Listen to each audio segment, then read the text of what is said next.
I think first let me introduce myself first. Some of you might know me, some of you might don't know me. I think kepada don't know what I'm doing. Okay. Actually, my background, I start my education in higher diploma in electrical and electronic engineering. So I start as an engineer. Then I got project after graduate for power generator. So I travel the whole Malaysia to install power generator for almost all the telecom tower. So I spent 3 years doing that project. Then I pursue to another new company. Then I start to do air compressors, mainly centrifugers, for another 3-4 years. And during that time, I pursue my master in marketing. So because when I kerja kat sana, I am a sales and project executive.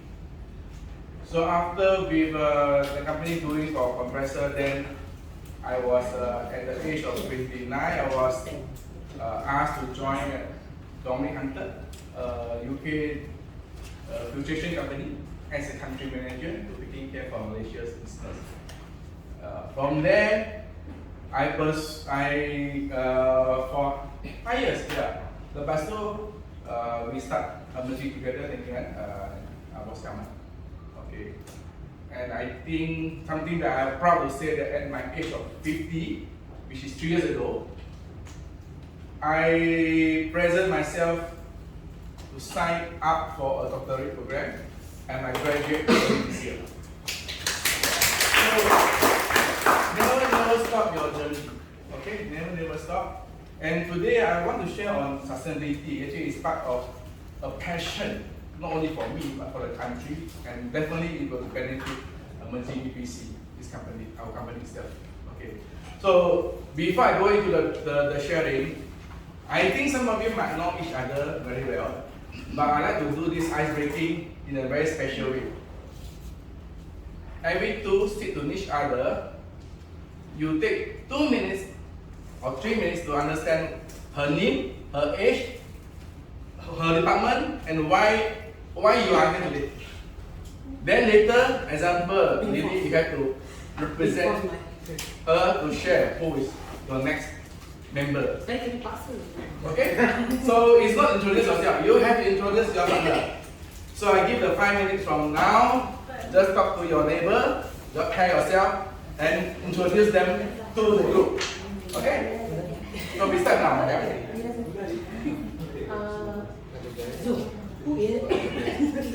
Your pair yourself. See, you don't know her, right?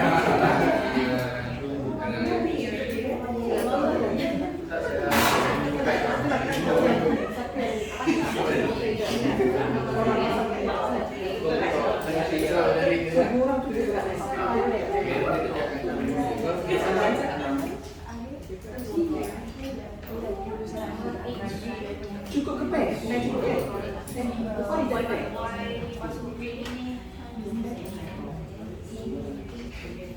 Kori pe dengan Zul lah. Zul pe dengan Kori. Untuk apa? Tak ada ni. Ada siap.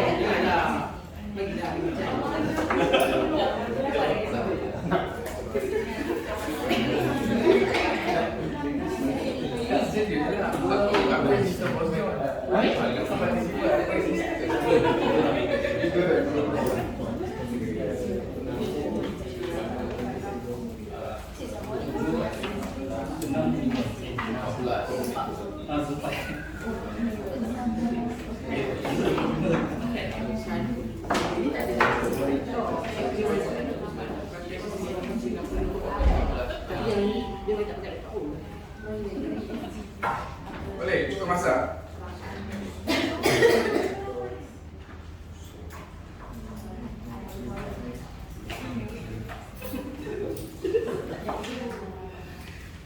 Don't stress out, no exam.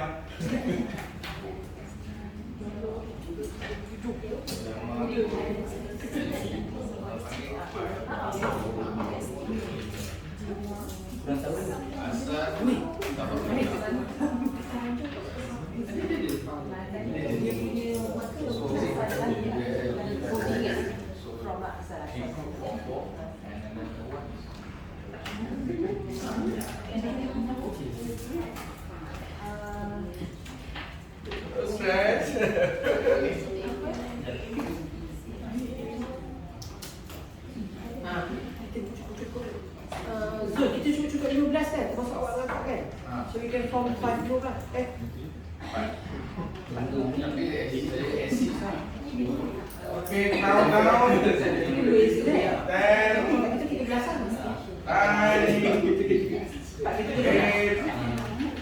7, 6, 5, 4, 3, 2, 1. Okay, who want to start? Introduce your partner. Okay. Yeah, I can stand up. My mother. Sami is a lady. She is 44 this year. Oh. She has been with emerging for about 3.5 years. Oh. She's married and has 3 children. 2 is boy and 1 is girl. She's here today with us this morning to have a clear and more understanding about the importance and the principle of ESG. Okay, thank you. Then later you can point who the next. You and yeah. You decide. You share first, then you decide. My partner today is Noain, and then already 27, 28. Secret age boleh hide data.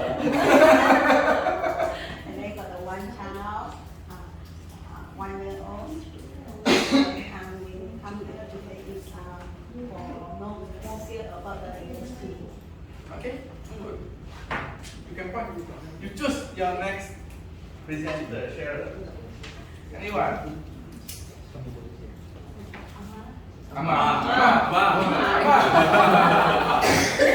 Yeah. So, your turn to share. Okay, my partner is Muhammad Faisal. So he is from IT department. The reason he joined this course is because his initiative, self-initiative. Because if we talk about what we call wakil,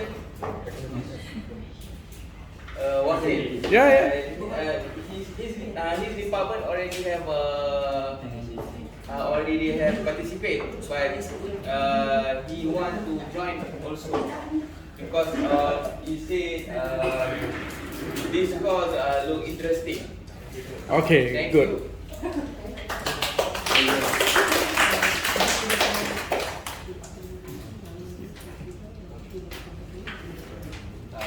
So my partner is Amma.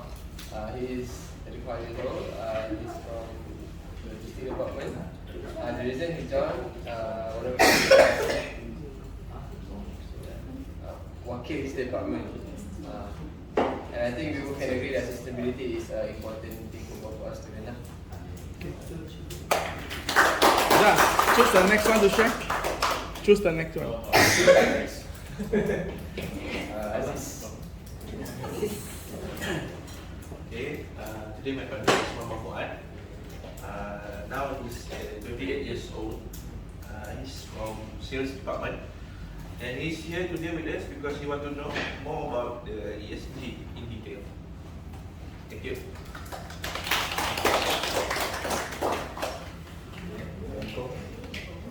My partner is Aziz bin Wilson. He's from IT department. Age 24 years old. He want to participate the training because it's interesting to know about ESG. Okay. Your one. Hi, good morning. My name is Ferry. Currently, my partner is Amir, which is 25 years old. The reason why he joined this training because he wants to learn and explore the ESG and the importance to the company. Thank you. My name is Amir and today my partner is Hori bin Wansur. So he's from project department. He is 37 years old. So he's here today actually to learn something new and learn more about ESG.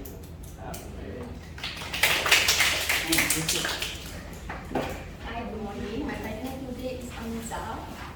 26 years old. She's come from account department. Reason she's joined today because interested to know how ESG to implemented to EPC. Hi, good morning everyone.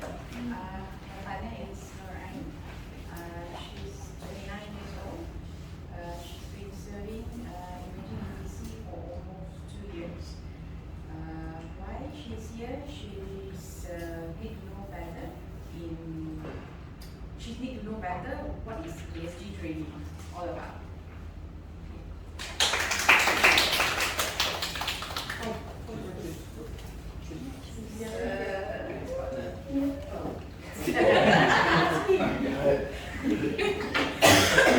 Hi, good morning. So my partner is Jason Hall.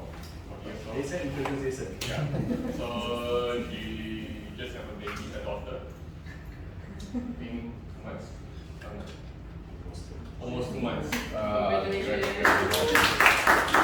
Daughter, and he's here to tell more knowledge about ESG regarding scope 1, 2, and scope 3. So yeah. I'm Jason. My partner is Jason Kwok. So today he is 26 years old. So today he came is sharing some IoT in ESG. Yeah, so we implement the IoT, and then how about the IoT can capture the ESG data to help us. Thank you. Yeah. Hi, and a very good morning to everyone. So my name is Sandra, and this is my partner, Safia Pramana. She is 27 years old, happily married with and a proud mother to a lovely daughter. About 2 months. And she has degree in MESCOM, has been working with Imagine for almost 3 years. And why she joined us today is to understand more about ESG and sustainability. Hi, good morning. So my name is Satya and my partner is Sandra Satya. She is 30 years old and she's a representative from HR and Admin department. So she's happily married, came from Kelantan, and she has a degree in administration, business administration, and also she's been served here for 1 year and a half. And she came here today is for learning more and understand what is ESG and sustainability to this company. Thank you. Okay. I think will we cover off? I think maybe let both of you. Okay, we start myself first. So my name is Zul, as you know, as Zulmi. Actually, I involved in ESG first from initiative, not initiative lah, but encouragement from the boss Dr. John, telling that to try to involve in ESG. So I go to several training in the ESG somehow and GRI.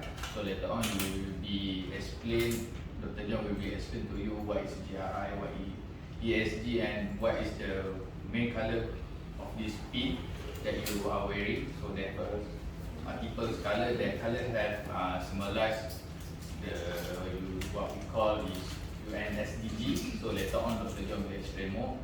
So for today, I just to hope that you can digest all the information. If not understand, just can let us know. Hi, very good morning to everyone. First of all, thank you so much for being here. Bukan semua orang ada peluang untuk you all berada di kat sini. Ada orang choice tak nak pilih untuk join sini, dan ada orang choice nak berada sini, which is we all lucky. Sebab, to be honest, I just share to you all, I've been went to this ESG training and it cost about for 5 days about 3,000, ada 8,000, 4,000, 5,000. But due to because of our Dr. John is a certified ESG trainer, kita got free to you all. Okay, so I am 40 years old, and as you guys know, is leading for HR and admin department. And how suddenly I started for my ESG? It is because some of you guys might don't know what is Dr. John Low doing. Because you all have their korang punya HOD masing-masing, betul tak? You all know that Boskam, Sales Department, Hasif Sales Department, was the big project. Tapi Dr. John Low buat apa? Bos John buat apa? Dia buat apa? Director je. Nobody knows. So, whoever that know what is Dr. John Low buat, orang tu je yang tahu apa dia buat. He's struggling to implement ESG. He's struggling to bagi tahu what ESG about. Until one day, Boskam also said, yes, now we know what ESG. So why I suddenly come to start to jump to ESG, because I want to know what is my boss doing for ESG. So later on, korang akan tahu apa yang bos buat, dan yang paling penting, it will be beneficial to you guys in workflow and also your personal life. Maksudnya akan ada some benefit kenapa kita buat benda tu. So this is how I start. Thank you. Okay, thank you. Thank you everyone for sharing. Let's start our program today. The program objective today mainly to how to equip you and build you to have the knowledge about what is sustainability, apa itu ESG, apa itu SDG. So banyak terminology sangat kat in the market, and a lot of people might confuse what is the relation and why ESG is important to emerging EPC, and why sustainability is important to the country, and how sustainability and ESG can work better for company, for actually every department, to improve company productivity, efficiency, and the last most important, the profitability. Actually, ESG is a tool to measure what we are doing day to day. It's not just a philosophy, it's not just another audit or formulas that people need to do for just compliance. It's not very for compliance. A lot of people thought of another macam ISO. Okay, so ESG is not only compliance, but actually a lot of value inside ESG. So our agenda today, we'll try to finish it by 5:30. We try our best. We work together to wrap it up, because sustainability and ESG is still new for each of you. But I hope I can use a very simple method to share with you in a simple way. Okay? So let's go. First question. Anybody know what is sustainability? Tahu tak? Apa itu sustainability? Anyone? Pernah dengar tak? Pernah dengar kan? Okay, Kak Emerging have to pernah dengar lah. But do you know why sustainability is important? And in the past many years tak dengar this phrase kan, sustainability kan? When we dengar sustainability is about business sustainability kan? But sekarang sustainability it involved dengan environment, social, governance. So why we need to adopt? It's not a choice for our company, because our PM signed agreement in 2016 April 22nd that Malaysia going to reduce the greenhouse gas by 45%. So it's a national initiative. Ini bukan inisiatif emerging atau oil and gas atau apa-apa sektor, but it's mainly because of the government initiative. Okay, and our government announced commit to achieve net zero emission by 2050. So that is the target that what our government want to achieve, and I think this year they announced they already achieved about 70% of SDG. That one based on DOSM, Department of Statistics Malaysia. Okay. So when you talk about sustainability, SDG, pernah dengar tak? Net zero, carbon neutral, these two terms. So if I go back to this word, Malaysia want to reduce greenhouse gas and achieving net zero emission by 2050. So the difference between net zero and carbon neutral is net zero not measure only the carbon emission, not only CO2. Actually, dalam net zero, you have all the gases from our fuel, from sulfur, SO2, that those are trained for ISO 14064-1. There are about 7 critical gases that fall under greenhouse gas. But for carbon neutral, different. Is you need to what you plan to reduce the CO2 only. A good example macam ST Micro kat Muar. ST Micro, they want to reduce the CO2 emission because their production emit banyak CO2. So what they do, they can build one solar farm. You all know solar farm kan? I think kat Kedah, and then they buy the credit from the solar farm. They have a calculation how much the solar farm can give the reduction of CO2, and they do a carbon neutral. Macam, if you emit 1 kg, you buy 1 kg, you neutralize.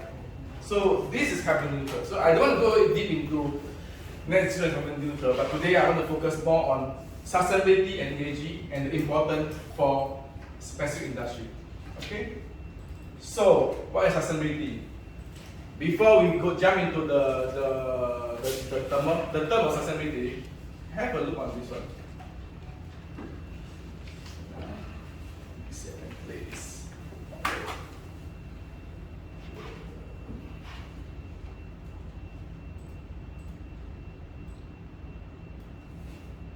Project yang tambah sikit pun. Slow.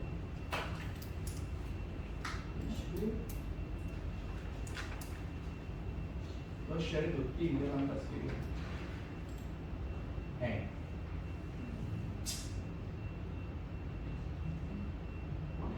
Okay, now what I do is I stop sharing. I go to PowerPoint. So those is online. I will share with you all when they come back. Pathway to 2030, the promises enshrined.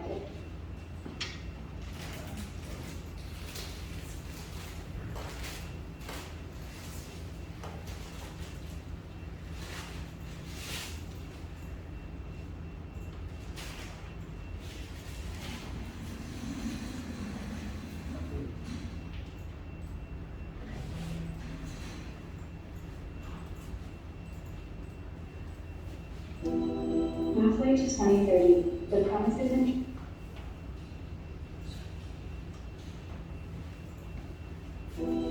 Pathway to 2030, the promises enshrined in the SDGs are in peril. Where do we stand?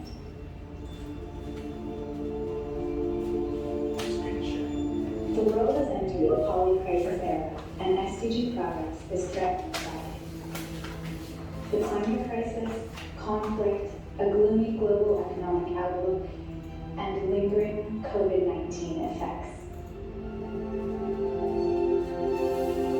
The latest assessment of the SDG targets paints a concerning picture.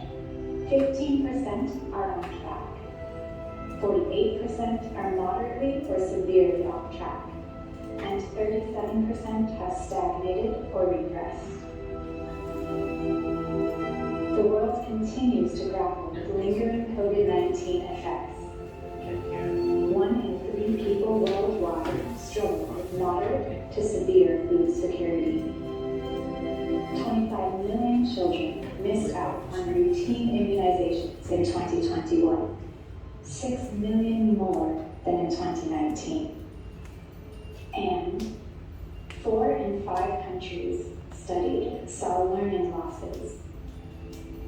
COVID-19 has also triggered the largest increase in between-country inequality in 3 decades. The world could face big misses across the goals by 2030. Under current trends, by 2030,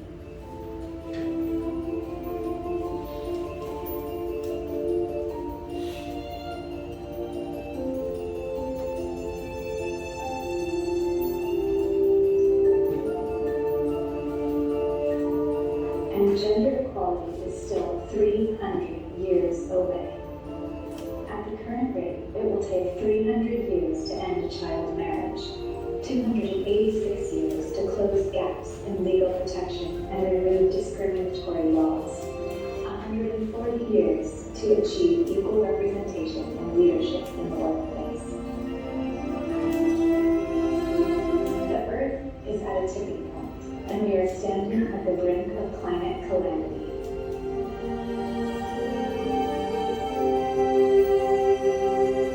Heat waves, droughts, flooding, and wildfires have become far too frequent. The rate of sea level rise has doubled in the last decade, threatening hundreds of millions of people in coastal communities.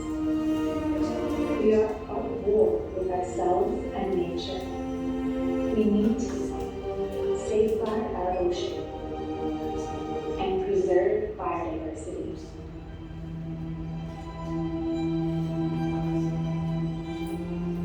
War and conflict are inflicting a devastating toll on the SDGs. As of December 2022, over 108 million people worldwide have been forcibly displaced from their homes, 2.5 times the number a decade ago.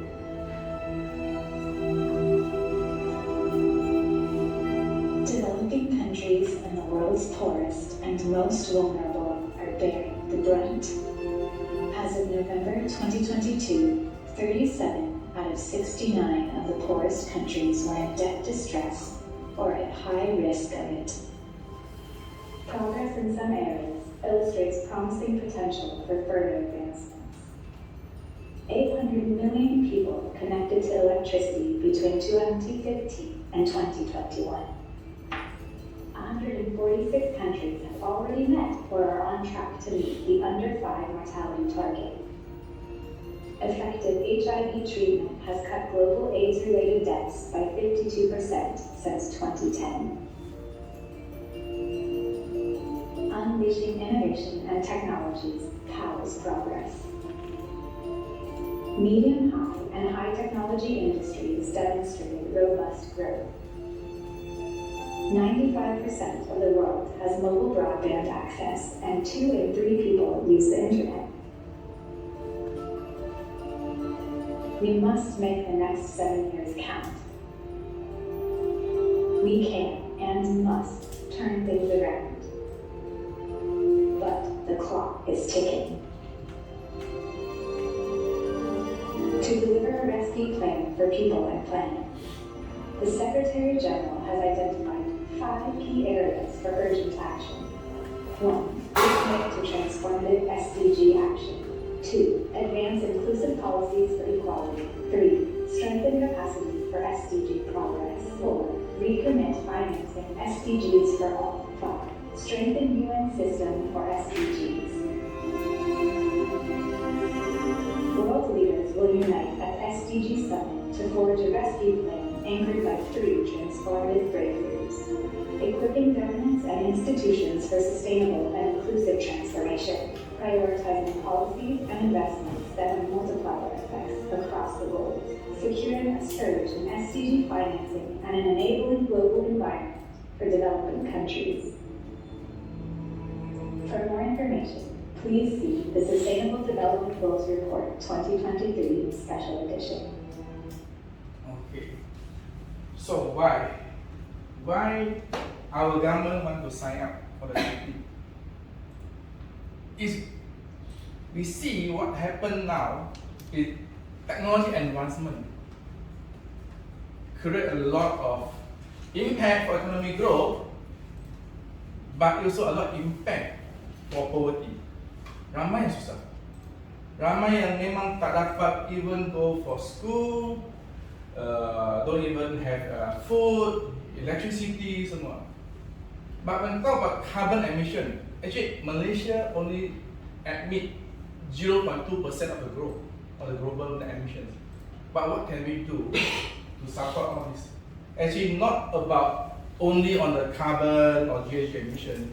The main thing is how can everybody have an equal share, equal opportunity for have a better lifestyle.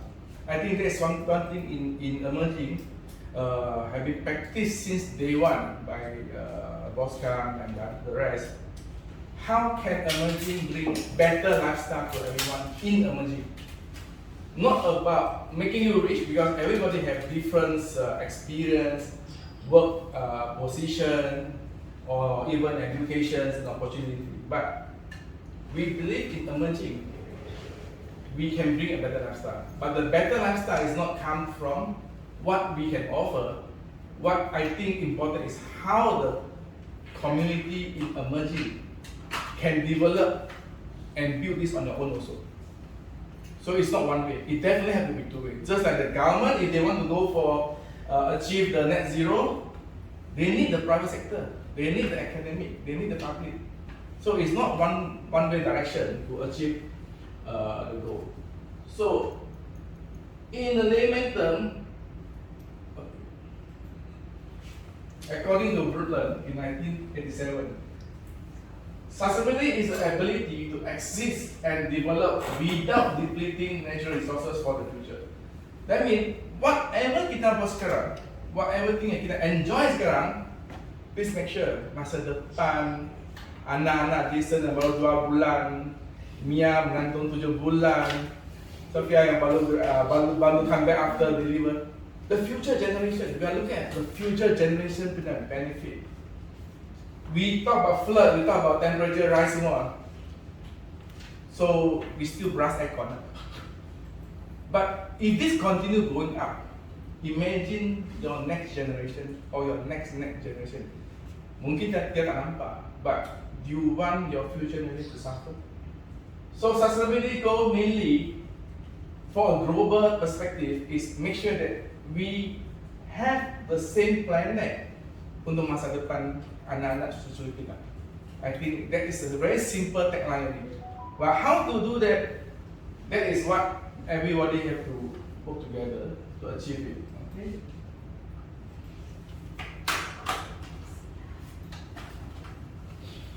So under sustainability, you only dengar only the terms, terminology yang tak faham, later we can discuss.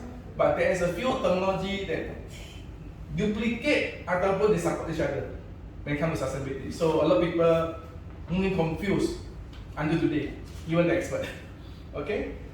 So under sustainability, SDG dia cakap about 3 things: environment, social, and economics. They call it EES or ESE. So it's different than ESG kan? So don't confuse.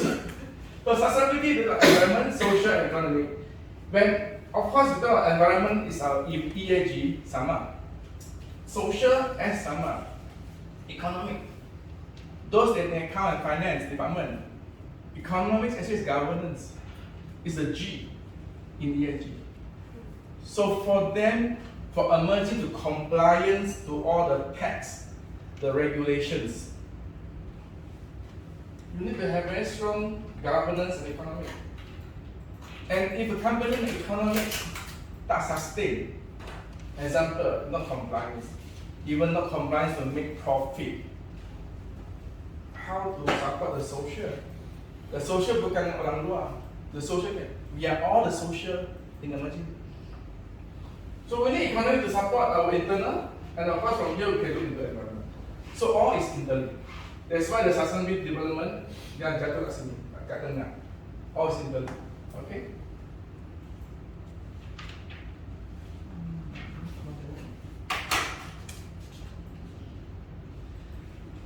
So under SDG, from the economics, the social, and the environment, they come out with this triple bottom line, where this is for under foundation of sustainable business. When you see kata sustainability SDG itu kan, they are for country.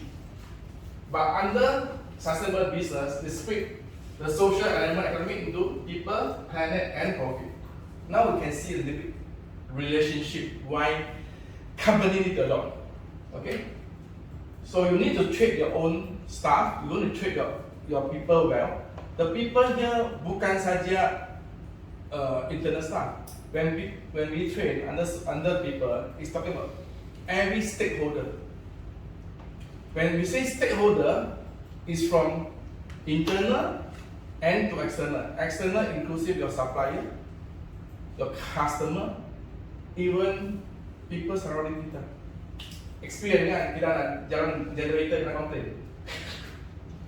So when you run a generator too loud, it affect the community kat luar sini. It affect the social environment. So that's why the compliance governance can be. So under the triple bottom line, they call it the people, planet, and profit. Go back to the same concept. I mean that companies still need to make profit if to make the people to work a better lifestyle. From better lifestyle, we can see how to protect the environment. So this is very important.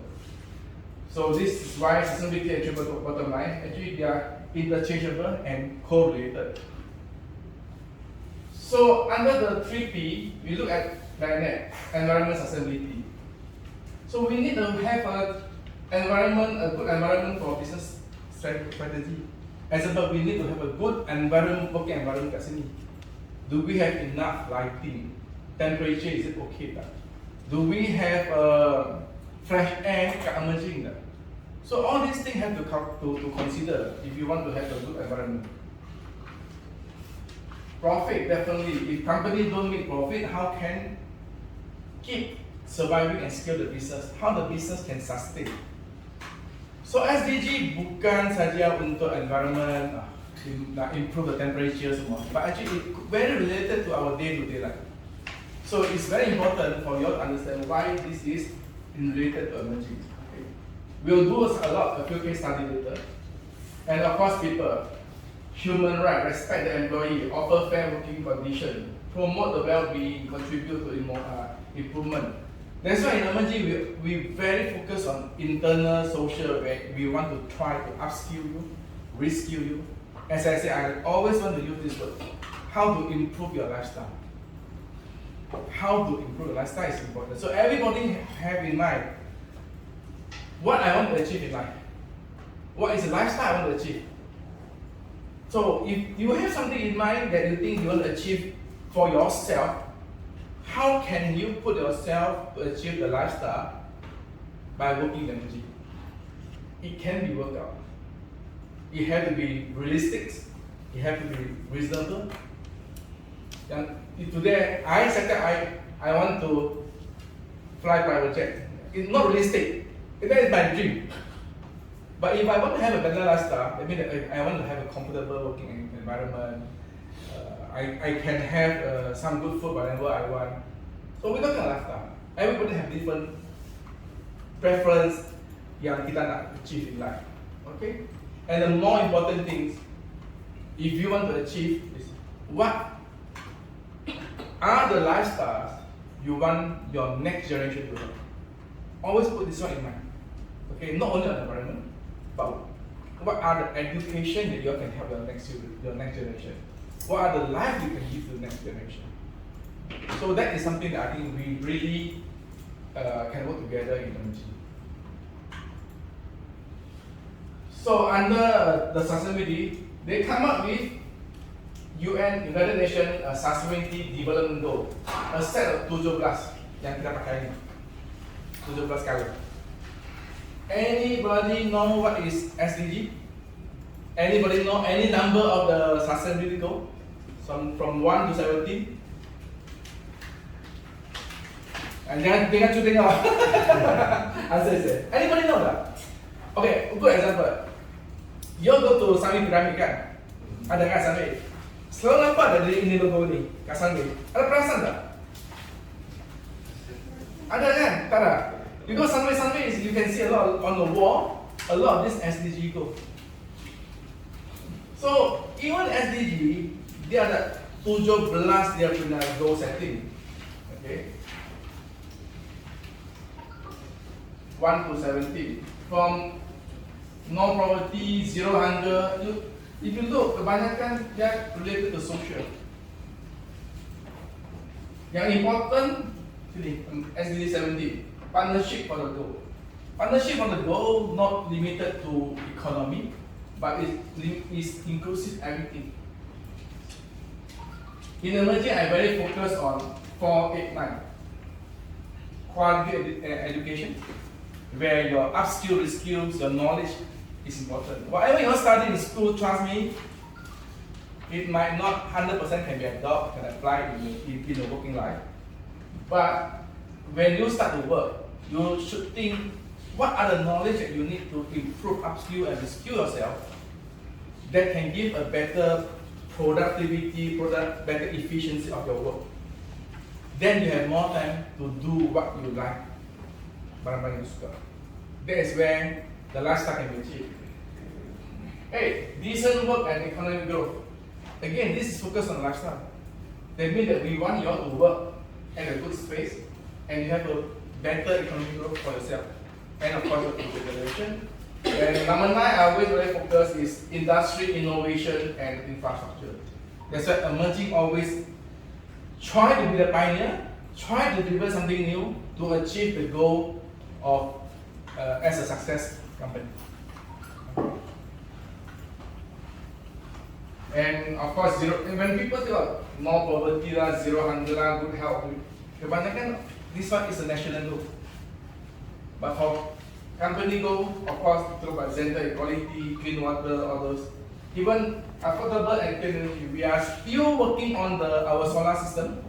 We are still trying to apply for the solar panel installation. Hopefully by next year we can really get installed. It's been delayed by almost 2 years now. Okay, because of the plant at belakang. So and so far okay ya?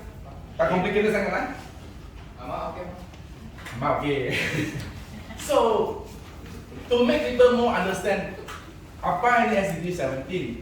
Tadi we cakap environmental lah, economic lah, planet lah, people lah. Jadi dia semua co-relationship. Under environment, SDG 5, 14, 6, 13. All related to environment. So society or social 1, 16, 7, 3, 4, 9, and economic 8, 9, 10, 12, and the equal partnership. So this is how SDG 17 related dengan sustainability, related dengan the triple bottom line. All the relation kat sana. Okay. So the next one is apa itu ESG pula? New term pula, ESG.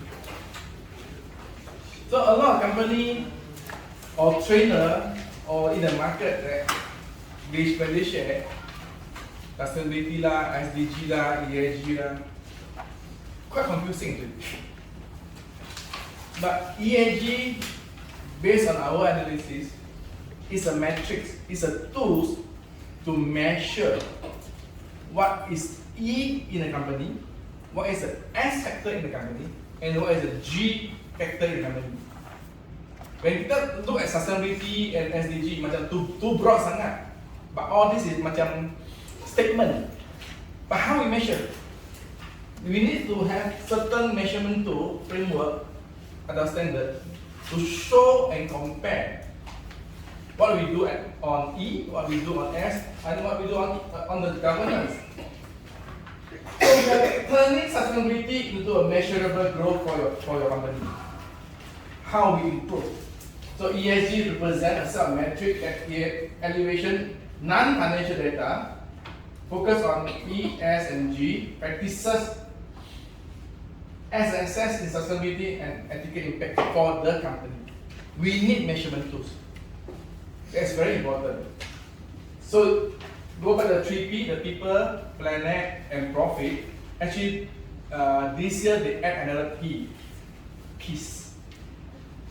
Banyak war happen lah. Banyak not issue happen lah. So peace is the number 4 P that UN introduced. Okay. So under the 3P, you have environment, you have the social, you have governance. Now, how are we measure all these parameters? Example, I don't know whether you all feel cold, sejuk tak? I'm not sure. So if every floor, every room temperature, we set at 18 ke, blast maximum, ramai pakai jaket kan? Why make yourself not comfortable? Why don't emerging set a target at 22 degrees for every aircon maximum setting? Now you tweak a little bit. If we every day on the aircon at 18, and now we on aircon at 22, I think everybody is still comfortable to work. Tak susah sangat. But for the company, account department say, hey, every month we save 4 degrees of temperature, it can equal to certain dollar and cent. We are talking about 4 degree energy saving. Tak payah invest single cent. But the company can give a comfort place for you to work. The company can save the 4% energy. After 12 months, there is a value. Bukan tu saja. When you change the temperature from 18 to 22, that means tenaga nasional don't need to burn extra gas or coal for the extra 4 degrees. Then you reduce the carbon emission.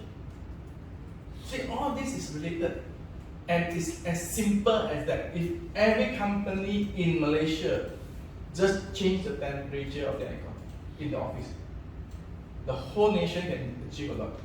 And actually, this one is so-called not official regulated, but is encouraged by the Singapore government. That I think they need to set the temperature at 22 or 24, I'm not too sure. And of course, they can use extra fan to do circulation. So something that we can practice in every department. And then, of course, lunchtime, can we off the aircon, kurangkan lighting, semua. All these small things that practices of ESG, you don't need to invest a single cent, but you improve the profitability of bottom line company.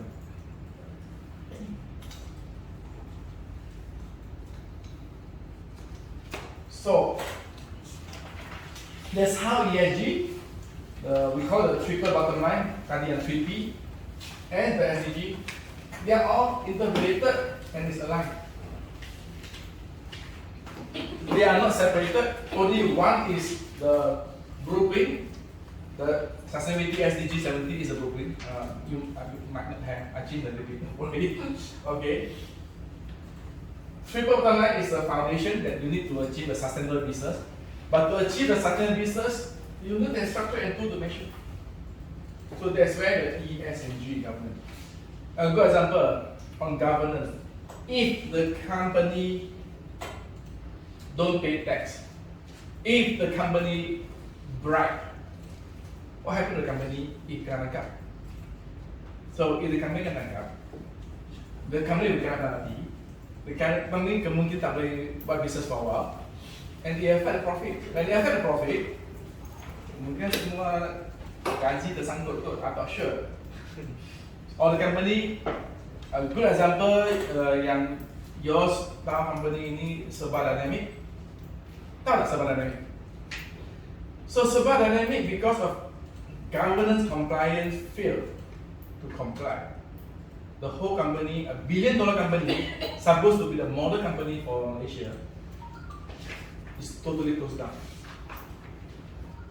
because of compliance issue. So not only this one, if you look at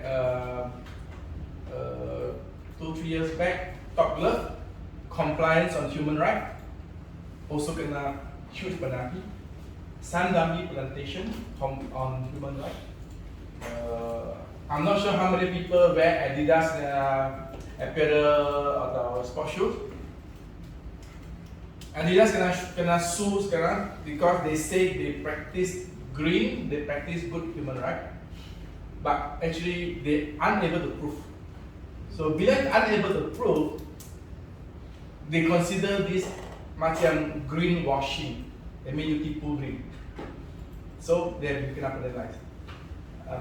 All the ladies here, Christine Dior, also kena on human rights, been penalized.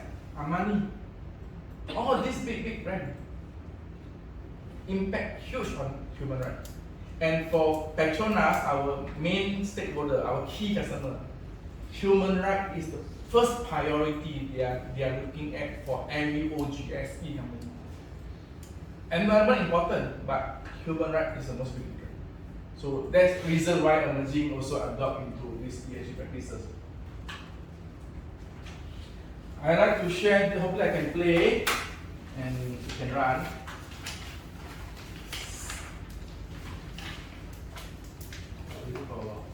Hopefully you can run, I'm not sure.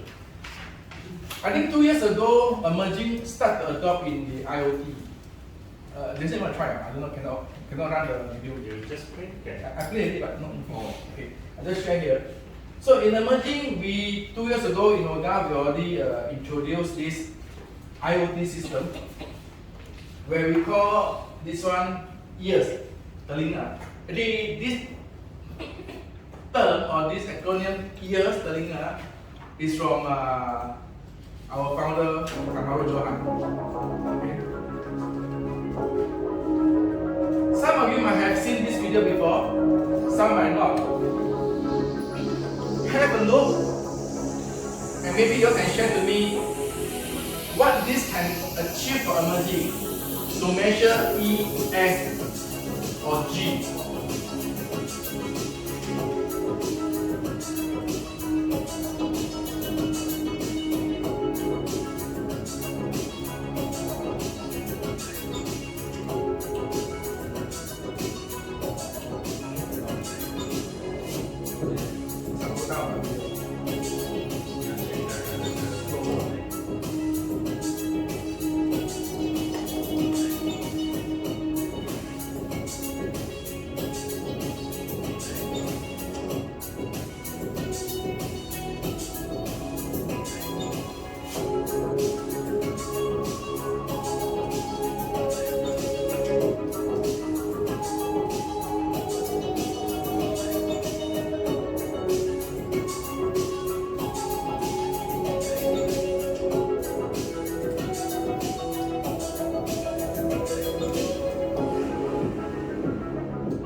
I'm not sure how many people have seen this video before.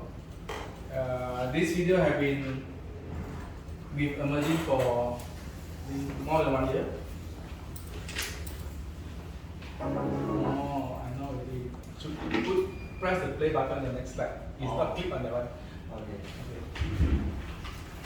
So yes, emerging asset reliability and sustainability. When we launched ES 2 years ago, this word is solution. But because the trending of sustainability is so big, we turn this into sustainability. And when we try to think of the name for this, so what Boss can say, why we don't guna ears? Telinga. This equipment is the telinga that dengar about equipments.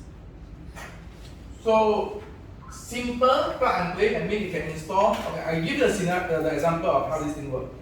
If this is the equipment, what they need to do is they use an IoT instrument, just tap the sensor, the signal from the equipment, and then all wirelessly transmit. Why we don't want to use wire? Example, kat offshore platform, you use wire, memang susah. You have to reroute the whole platform, kan? But we're talking about wireless. Okay. Second, with the data capture from the equipment, that means that you have a real-time data of the equipment 24/7. Bila masa, as long as you got a telephone or computer or anything, you can log in and see how the equipment is performing. Any abnormality, any alarm, any trips, service time requirement, all those things, it already adopted and embedded inside the dashboard. So in one glance on the dashboard, if you want to have a look, you already can see. The next thing, you can give a push notification. if there's alarm, is there any issue of the equipment. It also can push notification to tell you that in the next 6 months, your equipment need to do service and maintenance. What's the benefit? Sales can plan in advance to the customer, say that in the next 6 months, your equipment need to do service. When do you want me to send my people? So that I can pre-arrange and reserve my technician, FSR. I can get and make sure all the spare part is available during the maintenance time period, because we can already plan in advance. Those procurement pernah facing kan, nak buat service tak ada spare part, nak pergi offshore tak ada orang, and customer complain.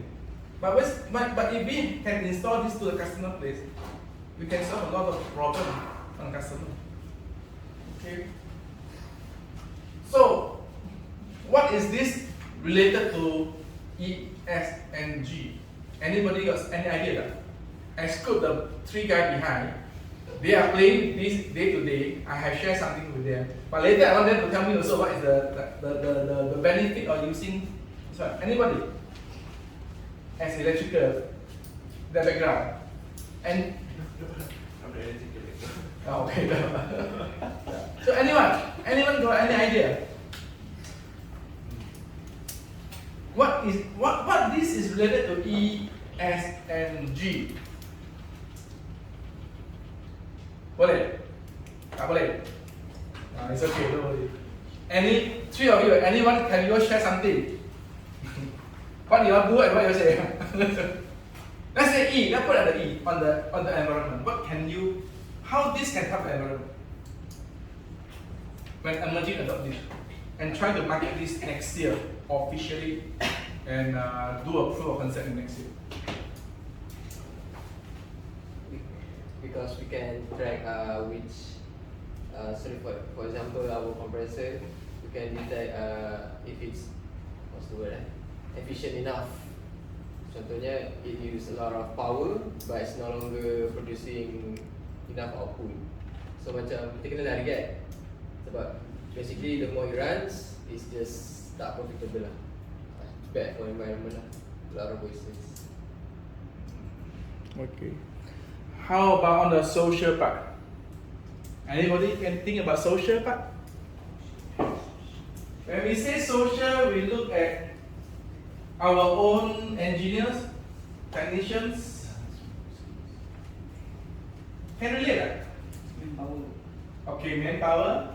So how the manpower affect, how this can improve or give value for manpower and the social family.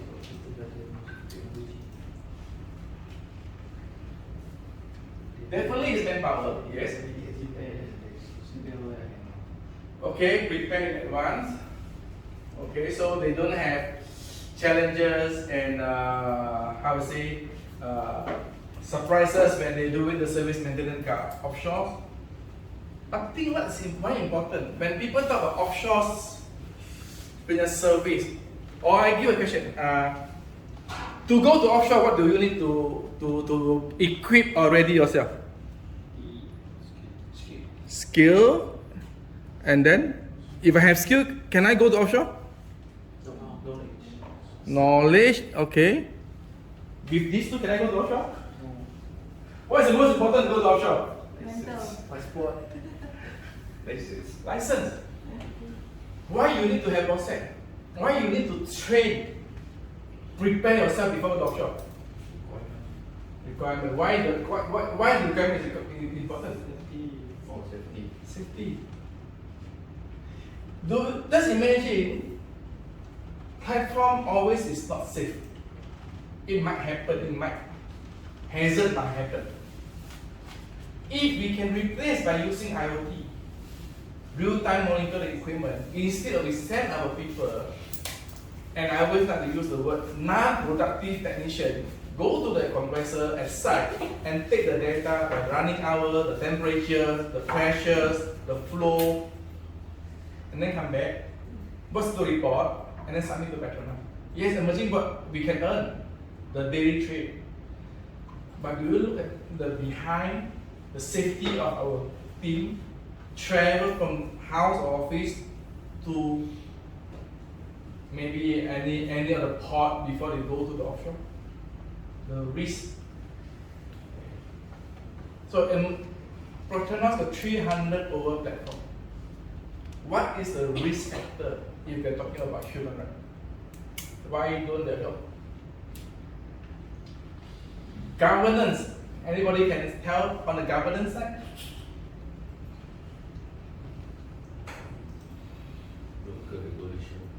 Revolutions, but how to link to this? How to link to our IoT?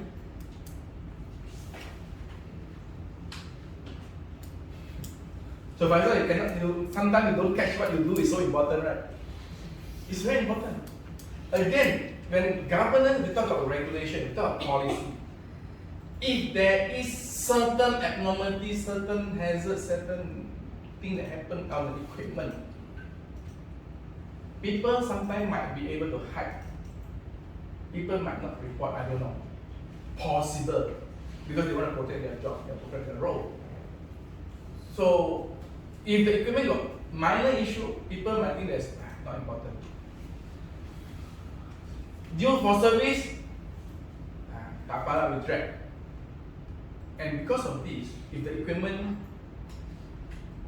explode, cause failure, the belt, everything drive, I don't know, on other equipment, it create hazard, and again, it will impact the human. But with the real-time monitoring, you cannot hide. All is on one place at a glance.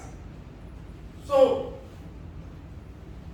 emerging asset, reliability, and accessibility is look like another gadget in the industry, but it embedded a lot of value if we are able to tell. Just now I talked about social, technician from office to offshore, safety. But when you put under environment, how much CO2 emission from office to offshore? Bawa kereta, emission, chartered boat, emission, flight, emissions. So in Petronas, again, got 300 platform. Every platform, every year, let's say got 500 trip, so many equipment. Total CO2 emission reduction is very, very significant. So, yes, macam when we discuss with Jason and even I try to adopt the ears inside our ERP system semua, macam toys. It treat like a toys, but actually it has a lot of value inside. Okay, so give you another activity. Can you identify out of this? You have the paper. Out of this 20, 1, 2, 3, 4, 5, 20. Which one is the E? Which one is S? This is a G. So I try to simplify for you to understand on the E, S, and G with the criteria. So you can have a look, because I try to mix up some barang here. So because I think morning everybody's still fresh, I will give more time on morning. Then later I think afternoon more activities. Yeah. The activity you put under the matrix. Boleh identify? I think boleh go. It might not be all lah. I'll give you, let's say, 5 minutes. You just write which is E, which is S, which is G on the paper, and then later I give you the answer, you compare. You compare what you learn.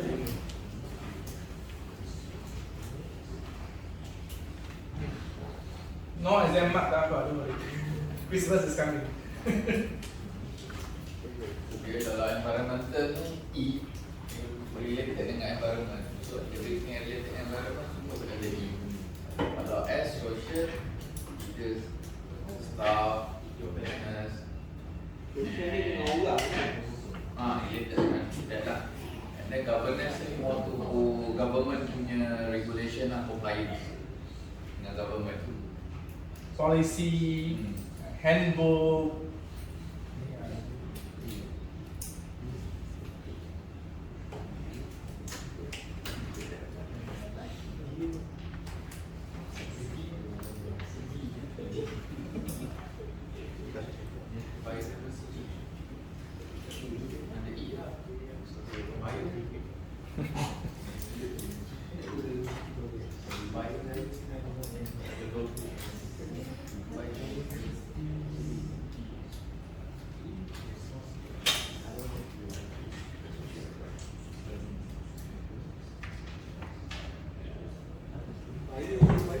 Kalau untuk safety and health lah, bawah X melibatkan sosial. Bio tu apa bio? Bio. Biodiversity. Biological and social.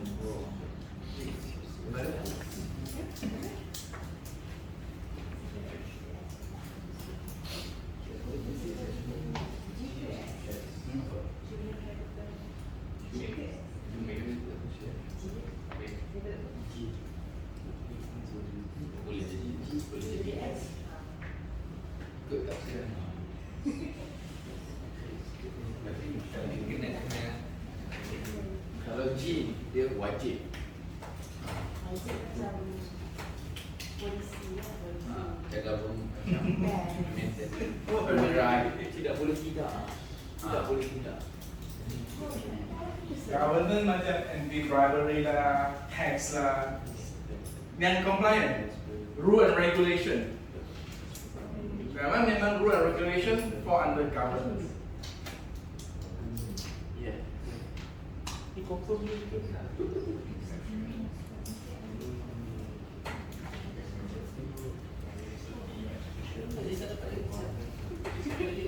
Aku kongsi je cukup lah. Dia tu ada environment.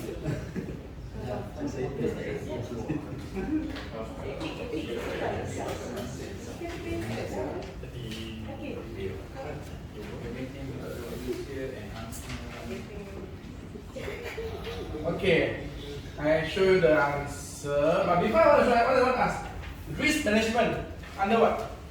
Risk management S. Social. Yeah. For me. Okay. Governance. Oh. It macam related to social, kan? The risk management for S is a practice. When we talk about zero accident, we can consider under the social. Betul kan? Betul ni tengok. Kalau government tak ada cakap wajib. Yeah. Tapi kalau boleh sampai. So that's why the ISO semua compliance, it have to be fall under governance. Ada siapa dapat 100% tak?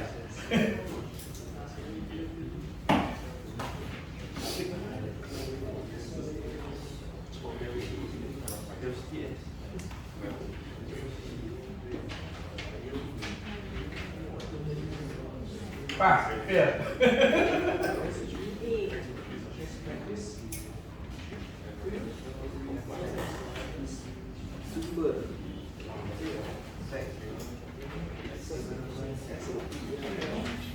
So health and safety. Sorry. Health and safety. Social or governance? Social. Right? But if ISO 1445 it's under social. 45. But now the OSHA? OSHA is regulation. Under regulation. So under governance? Yeah, under governance. But OSHA under health and safety also, right? Health and safety is a practice. So now we know. We have the HSC experts in this. So kadang-kadang dia confuse sikit. Yang macam overlapping tau. One is practice, one is regulation. Regulation on the statement tu dia macam confusing sikit. Yeah. So there's a lot of people confused even sustainability, SDG, ESG. To go deep to understand, really need some time to understand what is the real meaning behind.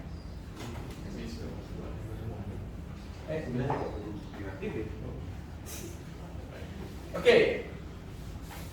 Boleh ya? 95% Thank you. IT should be able to achieve more than 80 lah. 100%. Stakeholder engagement, why is it not S? This one is also the anti-bribery.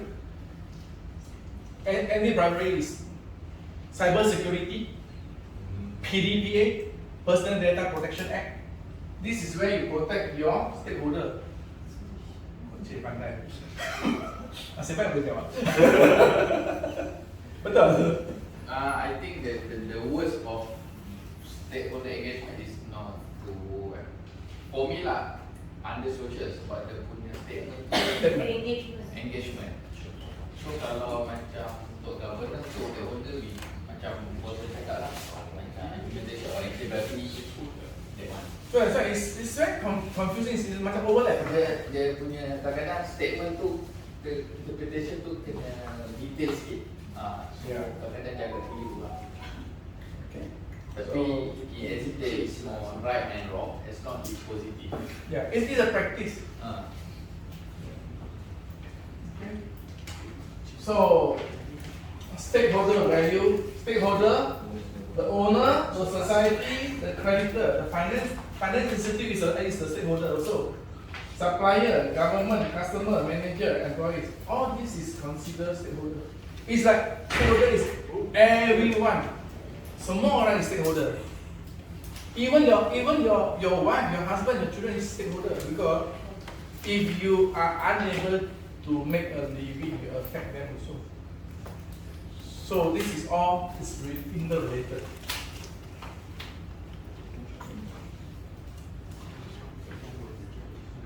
So we have, let's say, take 15 minutes break before we go to module 2. Okay. Okay, we come back at 11. Take a break. Or before the break, any questions? No.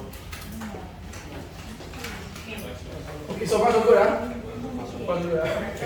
Hope you all learned something on sustainability, SDG and ESG. Then we go to emerging later.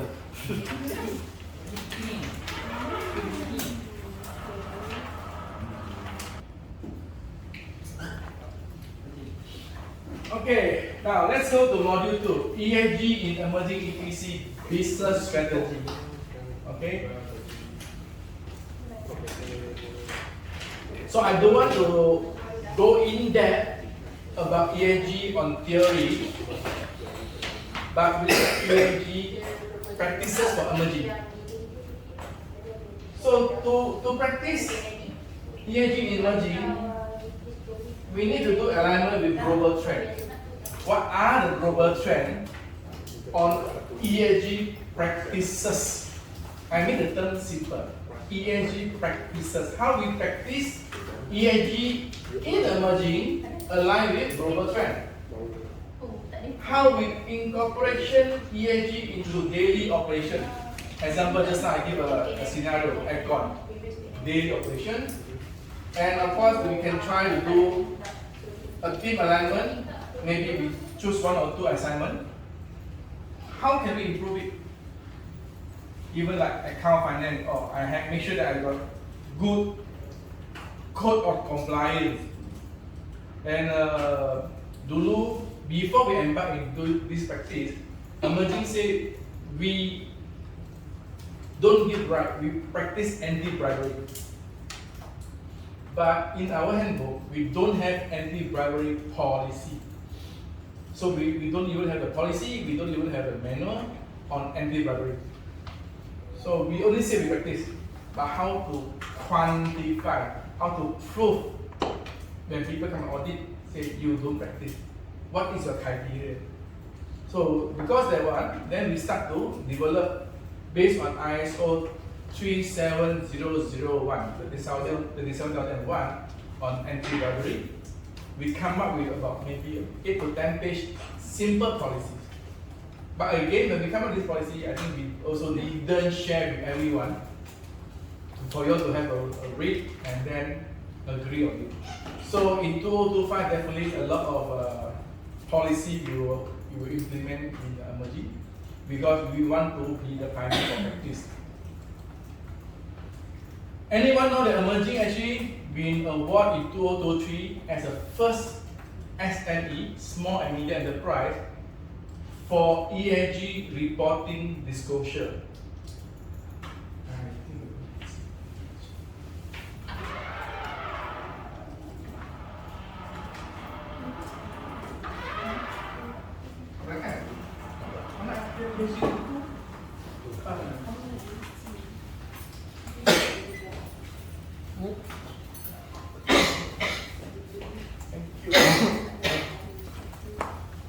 In September 2023, Emerging published this ESG sustainability reporting, and we hand over this one to YB Yo Tiong Lai during the Smart Up and Tech Up event, and this sustainability report 2022, Emerging Today, Sustain Tomorrow, has been used by many government agencies as a case study how to disclose a sustainability report. Even MPRC, Malaysia Petroleum Resource Corporation, under Ministry of Ministry of Economy, in their framework they quote this one. So emerging in 2023, December, we get the award from United Nations Global Compact as the first SME published. Normally we say publish, but in SDG they call disclose. Sama meaning saja. Disclose the report, and we got the award for that in 2023. And in 2024, I think this year, that's why I spent a lot of time in different roadshow, in different events, even Bank Negara, Bursa, Ministry event, even Petros at Sarawak, even at Sabah, BBT, share about why emerging adopt and practice sustainability. A good thing, a good important explanation is we are in the oil and gas industry. Oil and gas industry always classified as a dirty industry that emit CO2 because they want to reduce the oil, new energy, future energy, try to change oil to solar more. So oil and gas definitely is a target for everyone. Even certain banks also say they are not going to finance any oil and gas project. Tak akan bagi facility dah from bank. So when we think of this one, we think, definitely emerging, you have not a choice not to adopt. Why don't we become the pioneer? So that's why in 2023 we published and disclosed this report, and that's how emerging gained the recognition, the respect, the value from the industry, not only in OGSE, not only in oil and gas, but in all industry sectorial, that we are the first SME practice, embrace, and work to promote ESG business practices for the SME. So this is what we achieved in 2023. And in 2024, I think you all have nampak itu gambar. Our good colleague Zuhelmi got the award for the fast moving Sustainability Manager Award for UNGC also under the global. So we always is the pioneer, and this is why we want to share with you what is the value of this, how this create value for emerging. Okay, not only about the data, but how we practice and embrace it later. So to produce or to come up with report for the ESG, nanti cakap ESG is a measurement, is a metric.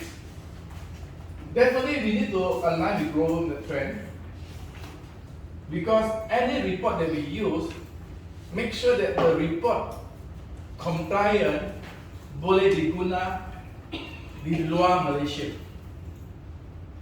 SDG is drive in Europe very seriously. Any product that you want to go into Europe by 2026, they will impose carbon tax.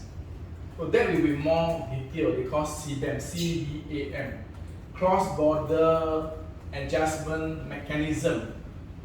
Any example, if we have a compressor package, we need to calculate to build this whole compressor package how much CO2 emission for every component total up. And then that's where they do the tax exemption or the tax or the compliance. So this is another challenge for enterprise and manufacturing. Okay. Net zero commitment, and then of course what is very important for emerging. At least now a lot of people know emerging because we are practicing this. Okay. So when we talk about want to do the report, how the market, how the industry practice, and why a lot of people confused and memang susah nak faham. This one, okay, I read for you. We call it sustainability reporting alphabet soup. Banyak sangat framework and standard. Up to date, I think more than 1,000 framework and standard. Which one are we going to do? Of course, you have the global standard. You have the industry standard. You even have the government agency. In Malaysia, macam MITI, they come up with ESG, mainly for industrial manufacturing. Then you have Capital Market Malaysia, subsidiary of Security Commission or macam Bursa. They come up with SEDG, Simplified ESG Disclosure Guide. We have MPRC, our oil and gas ministry, come up with NOSF, National Oil and Gas Sustainability Framework, and many, many more. But the thing is, global, there are so many framework and standards. What to do? Macam Mia maybe familiar lah, BPAC. We apply for the NIDA. But so many. So as an enterprise, as a company, mana satu lah nak ikut? You're confused. That's why the consultant make more confused for people, so that they can do more training. Okay. But before you even want to think how to disclose your report using apa framework,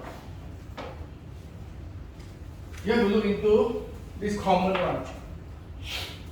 The first one is GRI, Global Reporting Initiative. Why I put GRI in the first one, later I will share.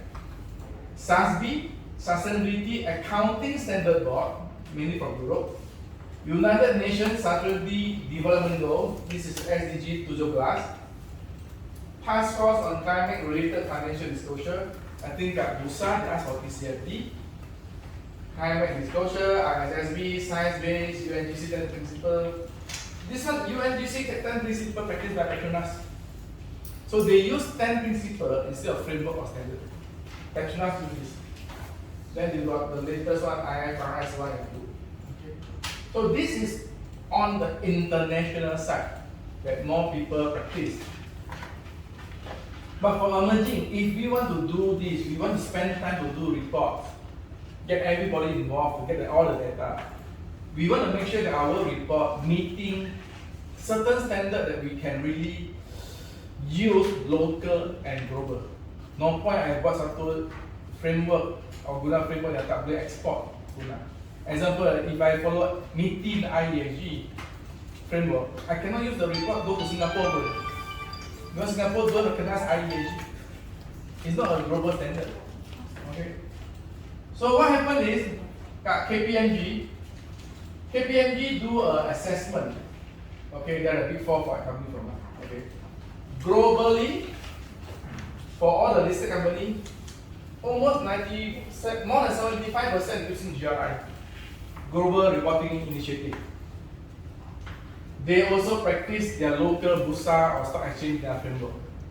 So for emerging, when we do this report, we follow GRI, globally accepted, and we also follow Bursa 3.0. because Malaysia, all the public company can follow Bursa punya standard and framework. So we also put Bursa as a standard, and of course to comply with UN SDG, we also have UN SDG report as the standard that we report in. So sustainable reporting, the first important thing is the statement of use. How this report is being carried out, what framework and standard. So that's why emerging report actually get recognition because we follow a proper framework and protocol. Okay. So we will continue to use GRI and Bursa for our next 2 years of reporting. So how to incorporate ESG in emerging and daily operation? Let's try this one. Choose a project, fabrication, energy, community, identify ESG focus, present proposal ESG, 5 minutes per team. Look at the key tip. Reduce emission, social benefit, and governance. Okay. So, you want to split them into group? Practice this. We try to split or just split to 2 groups. Maximum 3. So don't stress them too much. 1, 2, 3, 4, 5. 1, 2, 3, 4, 5. 1, 2, 3. So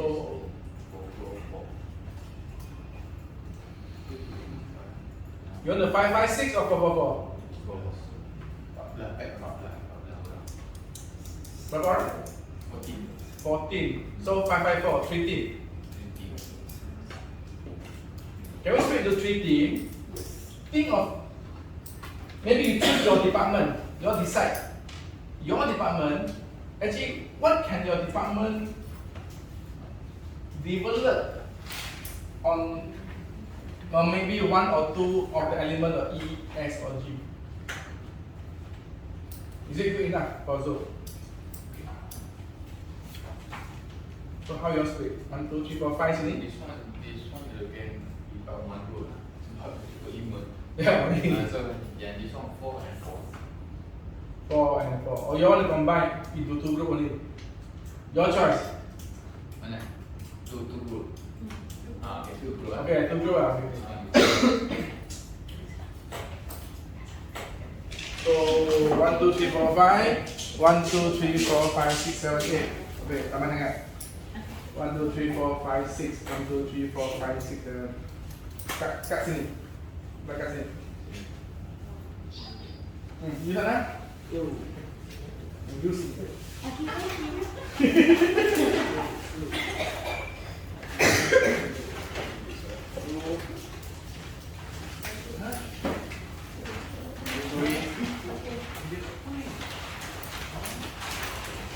Dia can buat project kan? Boleh taman tu kan? One package kan? Let's say that example we build one compressor skip.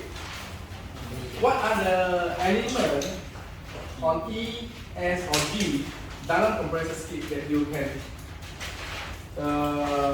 adopt or practice?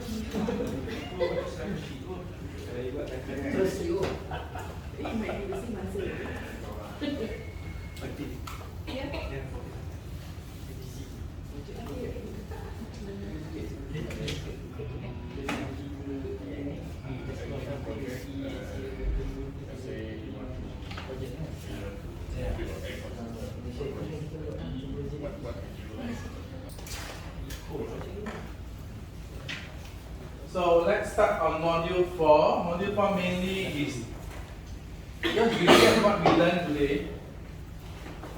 I think we can highlight a lot of things on what the nation want globally, what Malaysian government want to achieve as emerging as enterprise, how can we practice and drive along sustainability and use ESG to measure our practices. Okay, I think you all have used some ideas and comment, and some of it definitely we will seriously look into it. Some might not related to ESG. I can hear you all, don't worry. we will move as one. I think when Boskam asked you all to design the t-shirt for team building, Boskam always put we are one. Bukan kita nak satu aja, we are one. We have to work together. A little bit story when we start emerging, we are talking about how to build emerging macam satu family. That time tak sampai 20 orang ada emerging. Senang, everything we work together. Kerja, pagi, makan, lepak semua. Really bonding and close. Mana start, betul? Serious. So masa tu kami cakap don't want to have any policy. It's even for me, I tak suka policy. I want to be flexible. But when the company grow to 40, 50, 60, 70, 80 orang, how to manage? Susah. Then we have no choice to bring back policy. A good example, come on time to work. We already flexible dah, but still susah lah get people to commit to come to work on time.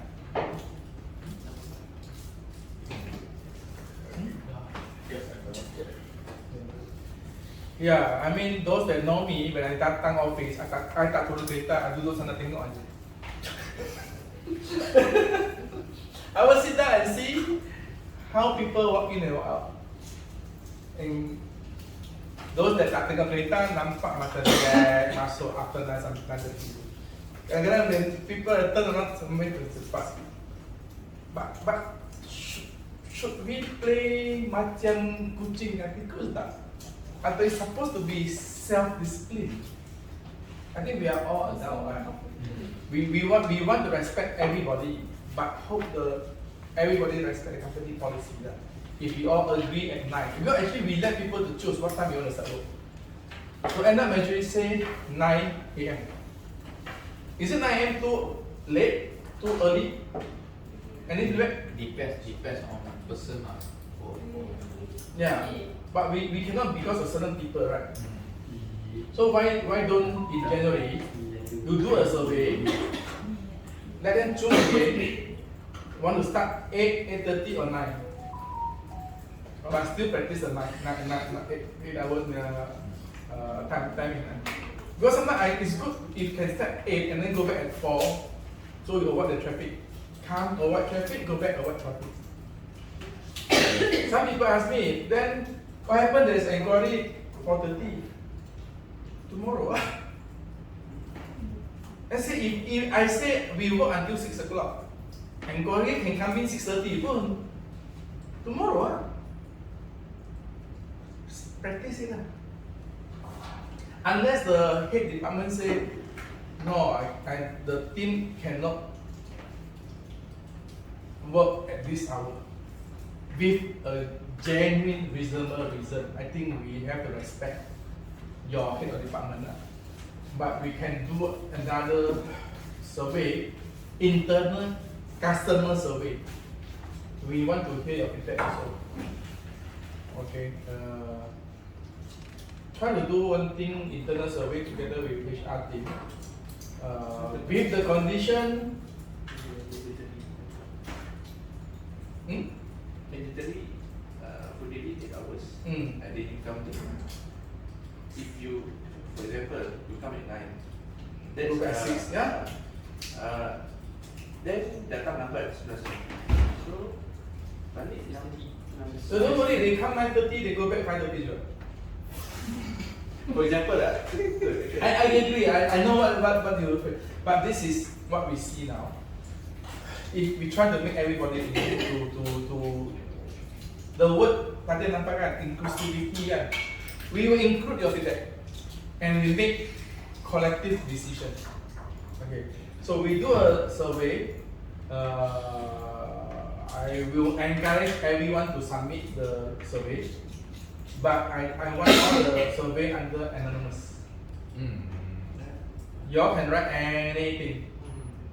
I guarantee it's anonymous. Or I don't know if if really susah, then mungkin Zo seorang yang tahu. But you cannot disclose to anyone. I also don't want to know. Because sometimes quite difficult to control. So I think we have to trust him now. So let's spend something that make emerging great again. We want IGA. Emerging great again.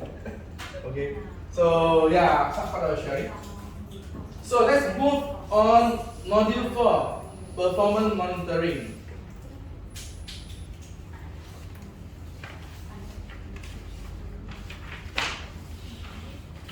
Again, under the triple bottom line, we're talking about sustainable business.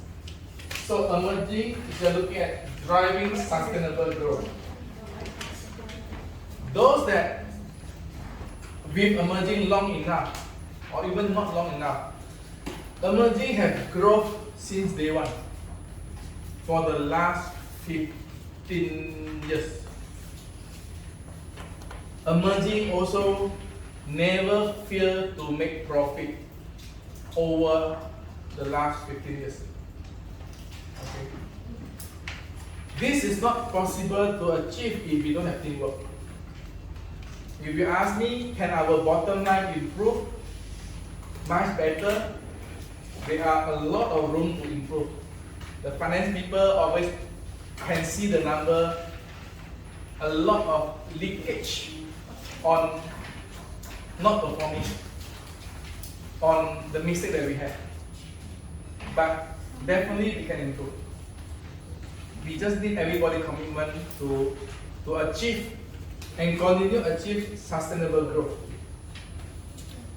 Target to achieve 100 million maybe by 2030. So this is what we plan to do.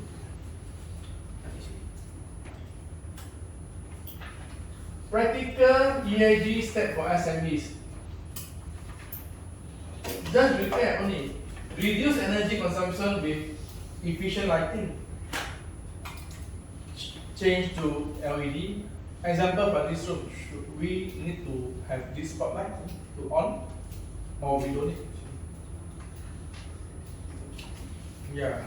So if this spotlight is not required, and if we don't have, I don't know, I'm not sure the switch can control this or not. If tak boleh control, remove the bulb aja.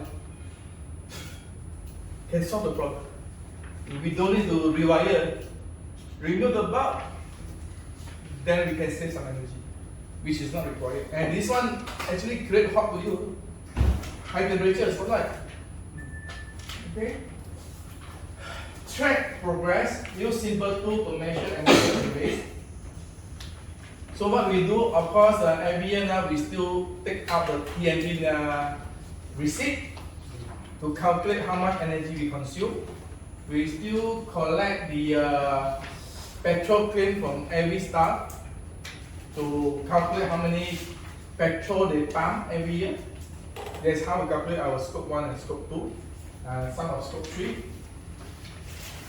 Next year, hopefully, Jason Ho can incorporate these practices in our claim together with the account finance team. Every claim submission from everyone must do online through Udo. Then they have to key in everything inside the Udo, the platform. And for petrol claim, they need to identify how many liters of petrol they use, not only the value. Why this is important? Two things. First, when people say, how are you assured your report on petrol consumption is real? Because you don't do assurance. According to regulation now, assurance by third party is an option. not compulsory. But if we already key in this inside our system and we pay the claim according to this, that means all the petrol consumption that we identify is real. We are not editing it. And every 12 months, they don't need to go to account department and ask for the receipt. They can accumulate every month auto through the software. It's a base Excel, not complicated, but we need everybody to work together. Okay? So with this, we can see how we measure the performance. Yeah. So same for electric bill, water bill, all we auto in the software. So we can show the people that we are practice digitally real-time monitoring on our CO2 emissions. So this is something that we can practice using our software. And Emerging will develop this software and give it to the industry bagi SME yang nak guna. Free. It's just Excel. It's just Excel and mungkin with certain Power BI or whatever to get the dashboard if they want. If not just Excel, the whole world, correct me if I'm wrong, still using GHG protocol to calculate the carbon emission conversion. So if GHG protocol is the standard for everyone, you don't need to invest to the software in the market. The cheapest one, I think, under MGTC, Malaysia Green MGTC, Malaysia Green Tech Corporation, they call LCOS, 5,000 per year to use. It's Excel. So Emerging, we try to contribute this to a society, not only to our stakeholder direct, but also indirect stakeholder for the SME, and gain our branding to support the industry. Okay, and maybe one of these days, next year or whatever, one of you maybe can be another person go and share for the industry what Emerging practice. Remember, not always John Low. Okay, everybody should be able to carry this job, not rocket science. Create an anti-corruption policy and train employee. We already have the anti-corruption policy up. So the next one, I think we need to do more awareness training for different policies that we have for next year. We need to list down a few that is critical. Work with local community on impactful project. I think Zoe also say how to work with the local community, schools, whether we work with them. Even maybe we can go and train the young children how to, what is ESG, how they segregate the tong sampah, all these things, how they protect themselves. I can tell you a lot of school now, secondary school, a lot of bullies. So maybe that's part of something that we can do on this small community dekat Alam Perdana. Again, we can, as I said, invite them from their St. John or Bulan Sabit.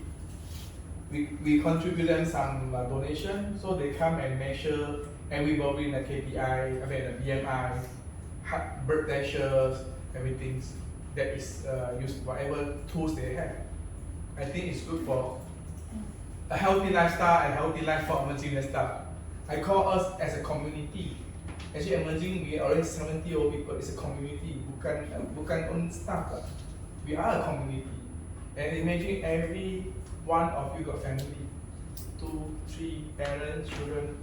If every one of you have 5 family members, 7 times 5, you already 350 people.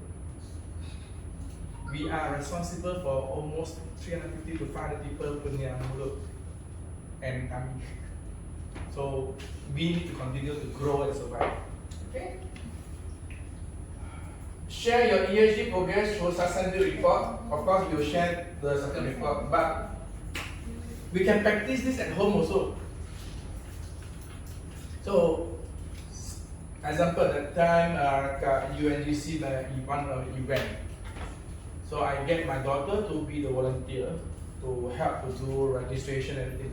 Then she tanya, I thought UNGC supposed to focus on environmental friendly. But why everybody given a lanyard and cash of plastic? I don't know how to answer my daughter also. Are they practicing what they say? So how can we replace this? Actually can. If we can work with few examples. If we can find OKU punya association, we can ask OKU to get something recycled material to do the lanyard, even straw or whatever, and write a small batch, and maybe we can contribute maybe 2 ringgit or 3 ringgit per batch. We are helping the OKU also. Or we can work with orang asli. Can we use the root atau rotten kan, become the line, the string? Yeah, they have soft one, but I'm thinking of actually, how creative are we? How creative are we to make this, to help the orang asli and also the environment? It's how we put it. In my room, there's one company, they use the down getah, and then they use the down getah to wash and then see the root, and then they become an art to sell. Maybe this one I can make we can organize a one-day trip in it's like a plant. Bring you all to visit how the whole circular economy inside the company. Rainwater harvesting, they plant the pokok getah, they pick the pokok getah, the leaf, and then process kat sendiri punya yard or office, and they hire the mothers that work from home, everything, to do all these things. And the paint they use also is environmental friendly. We can generate this as well. Okay. Performance monitoring, I think we speak a lot, we share a lot, even in our personal report, we put on all the KPIs, but I mean the material, AT assessment, and what is important to us. But I think we miss out the KPI. I think this is somewhere, I think, together with Zoe and later if you have your community team, we try to set KPI and align with the goal. What we want to achieve in 2025 or 2026 or by 2030, what is our end target? Okay? Data collection and reporting, we can do manual, we can do using digital, so we can get more accuracy. When people ask me, John, how do you justify your report is real if you are not assured by the party? I said you are welcome to come and audit. The data is there. So when you are not sent for assurance, important that we are presenting the real data. Truth we have not, I'll say, manipulate, and every data that we present, traceability, able to trace. Like I asked me to get me the data. Make sure the data that he get for me, able to track. This is the report. They submit. So all this is very important for when you do data collection and reporting. And of course, this and another very important thing is stakeholder engagement. I mean, we all must involve. 2 years ago when I do this, me, myself, and I. So when I do this, nobody knows actually what is John doing.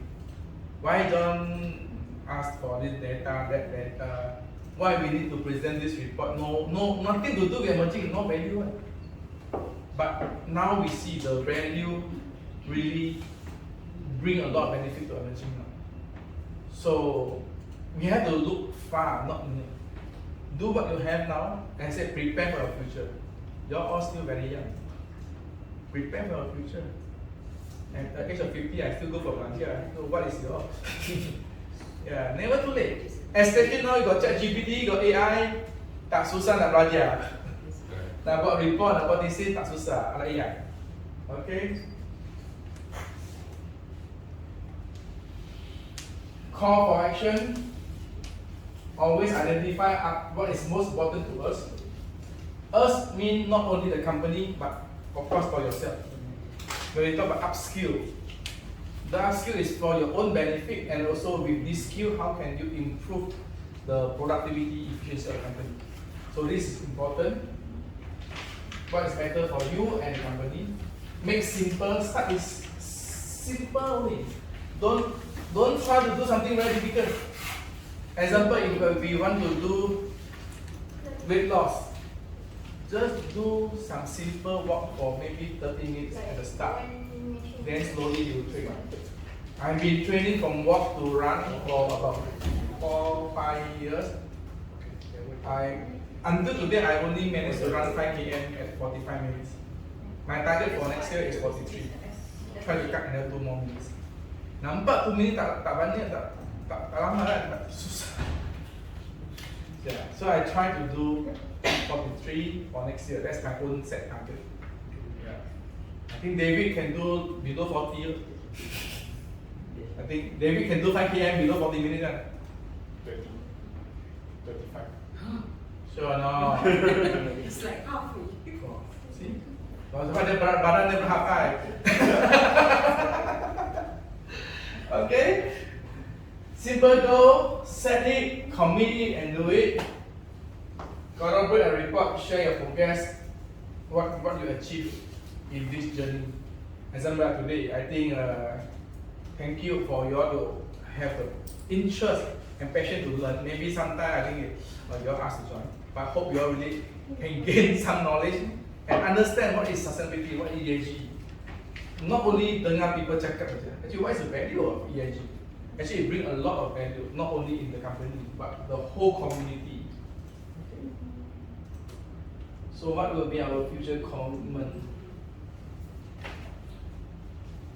Continuous improvement, regular review and assessment. You see, in Malaysia, the government still not, how to say that, have a fixed policy. Every 3 months nampak baru. Every 3 months nampak baru. And a good example for SME, it's not easy to run their business also. They implement OSHA. Every company that more than 5 people, you need to have OSHA committee. There's OSHA. Minimum wage is 1,500 to 1,700. It's a compliance issue, so everybody must comply. E-invoicing. So not sorry keluar. Then cyber security, then internet, then this and that semua. So every few months you see something new. 3 months ago they come out with another new policy called NSRF, National Sustainability Reporting Framework, for PLC, listed company, dan yang big MNC yang ada when do 20 billion per. But we also surprised because Bursa already got their framework. Why suddenly can come out NSRF? So every time come out with new policy, related energy lah, and cyber security lah, personal data protection lah. I think internet e-commerce pun ada sekarang. Delivery, I think whoever buy Shopee everything, the delivery cost will increase because government already increased the maximum value for delivery, for minimum charges. So when you buy things cheap, but your transportation price increase, you burden to the community. So it always change. We always have to review new. Every 6 months we see changes. Innovation and technology. That's why we embrace IoT, ERP system for technology efficiency, and always benchmark and the best practice. So when we start to project this one, actually we benchmark during 2023 review report. Shell Global, because that time we nampak Shell Global they have their ESG report, so we see Shell what they have. That time Petronas belum ada ESG reporting. We also look in Atlas Copco punya sustainability report because they're doing compressors. And of course, others is some government agency. So when do this reporting, yes, we are talking about improvement, environmental, social, governance, everything. But the most important is siapa nak baca buku kita? Who is the real stakeholder to see our report? To me, I find 3 important. Of course, one is internal. so everybody know what happened. The second one definitely is the immediate biggest stakeholder, your biggest customer. So our report, we cannot align with Petronas. Not a choice, because Petronas, when they see we are aligned, that means we are compliant with that. The last one, of course, are for financial institute. If we will need to get facility, guarantee, all those things. So, benchmark best practice against industry and also the sustainability positioning. So, whoever want to read a good report, you can look at like Gamuda, Dilium, Petronas, Petronas Chemical. These are a few good reports. Some report you nampak, I think even worse than us. Even they are listed company. So that is the recognition that we have. Okay. Just to share, actually, I might be joining ESG, right, as to help them as their non-executive director, as the key person. I was invited. Wow. So GRI actually is the training of both of us and you, Karen. We are the GRI training provider in Malaysia. Because our emerging active in the industry and promoting the ESG practices, they are inviting us to become their partner to drive this initiative. So I think if that really happens, emerging branding can be even more stronger. Okay. Continued improvement. Access to greener and more reliable service, as I think we are trying to look for more green products, more environmental friendly product, or product that have more safety. I always share to the industry, oil and gas will forever dead. But when people say oil and gas industry combusts and burn more fuel, so emit more CO2, instead of we talking about not using gas or hydrocarbon, which is impossible, but how can we combust and burn the fuel more efficiently? Can we, with the same amount of hydrocarbon, give better energy? That's where technology coming in. We might not have it now, but it's coming in. Okay, since I touched on this one, I can share with you. Waiting for approval, I'm working with Monash also. Actually, when I say actually it's emerging. We are going to work with Monash for one R&D project. It's a photolytic R&D project. Is how to use sunlight or ray to break down, technical speed, to break down CO2, carbon. So people ada carbon capture kan, CCUS kan. So when they capture the carbon, how to use sunlight to break the CCUS, the carbon chain, and redevelop different type of hydrocarbon. Hydrocarbon means oil lah, so different campur-campur different chain kan. So if that coming in first quarter, emerging will be their so-called industrial partner. It's very interesting. And if that's successful, emerging maybe have the right to market that product. So that will be a very interesting product. How to use photo to break carbon chain, break the CO2 and develop carbon chain. That's something very interesting. Okay. So we are working not only with the industry, or we also work with academics and university. So if you want to really want to pursue your study, let me know. I know a lot of university, I know a lot of lecturers and professors that can assist you all, not so difficult to find. Quote unquote, I might take my PhD again next year. Wow. With university. So, just but more on the other practice, or more on business performance. So, don't stop learning, okay? Safer workplace and career development. Please, I really want to see your, especially on career development. Don't stop here, please. You all are smart enough. I always say Malaysians always get the capability to learn. Don't stop yourself. Don't limit yourself. Okay? You are not so small that cannot grow. Everybody got opportunity. Okay. I born with not a rich family. Okay. as I say, I don't even have chance to go to university. That's why I only finished the higher diploma. But to fulfill my own dream, I continue work. Until today, I'm still learning, I still develop, I still passion on mega trend. And when I see people success and being called doctor, that's why I said I need to make myself become doctor. And I make it happen. And honestly, my thesis, I used only 6 months to finish.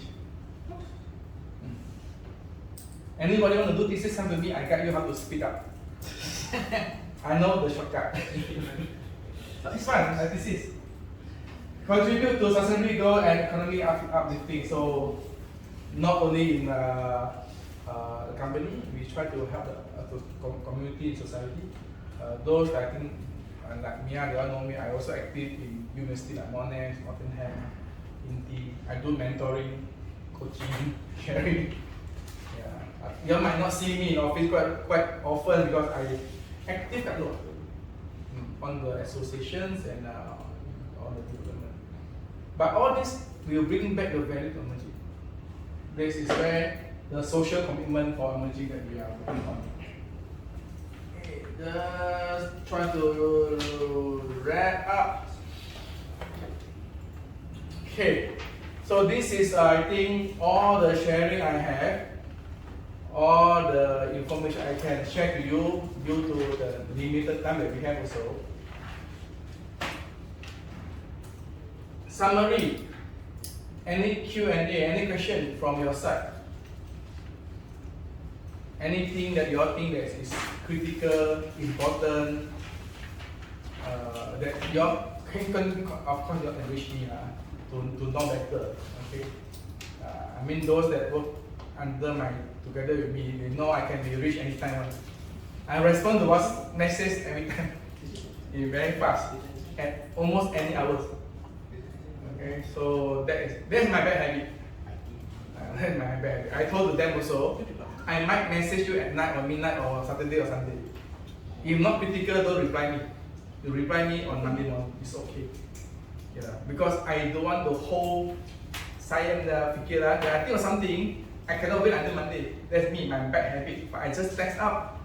You all can come back to me later, no problem. Unless critical, then I might call and chase. If not, then that's how I practice. So, any questions from the team here? Ada?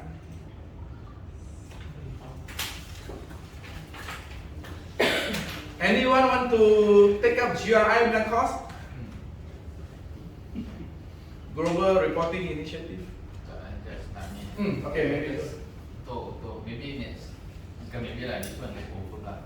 Next year, Dr. John already tell me that I will be involved in the ESG. So, is there any expectation from all of you? Need I to ni lah, apa yang department ESG ni perlu yang korang nak. So, ada tak apa-apa improvement ke kan improvement macam contohnya sebab ESG data ni akan melibatkan banyak department, contoh macam account. So ada apa-apa tak perlu korang nak kita orang prepare awal-awal ke?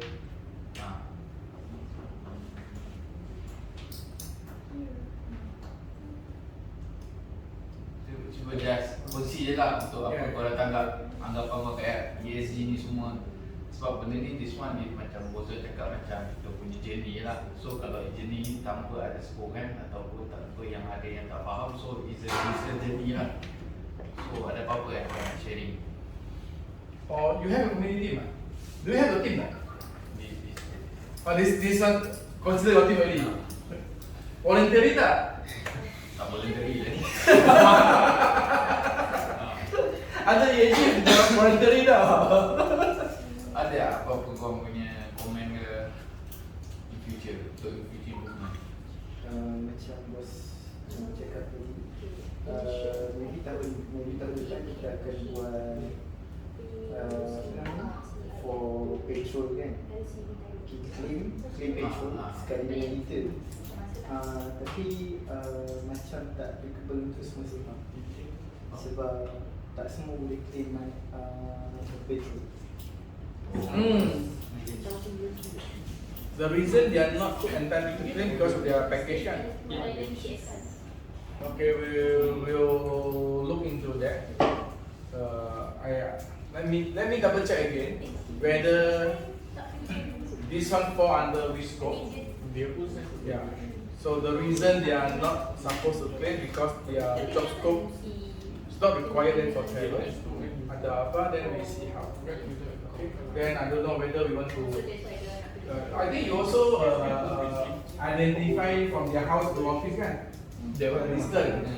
So that may be another option we can use to calculate the carbon emission. Yeah, by how many kilometer daily they travel to office. From your question, kan korang boleh claim mileage kan? From the mileage, so kita boleh track the emission carbon lah banyak. But macam the data tu will be not too accurate enough lah, as long kita boleh justify all the data dapat, evidence yang ada, so it's okay lah. Important, we have to set the boundary. Where is the boundary that we record all this data? And then when we state how many CO2 emission per employee, if they don't have the petrol claim, then we have to state the criteria. So we have to state clearly. I mean, there is no one right formula, also not regulated, but at least we can justify and quantify when people ask. Then we are not seen macam greenwashing. Yeah, so this is how we can practice. So to improve the calculations. So under your team, every PIC maintain as same for ISO. Okay. Then make sure you need to give your more training. Okay. Any more questions? No question. If no question, I'd like to hear from you all. What is your key takeaway? Key takeaway is what you learned today.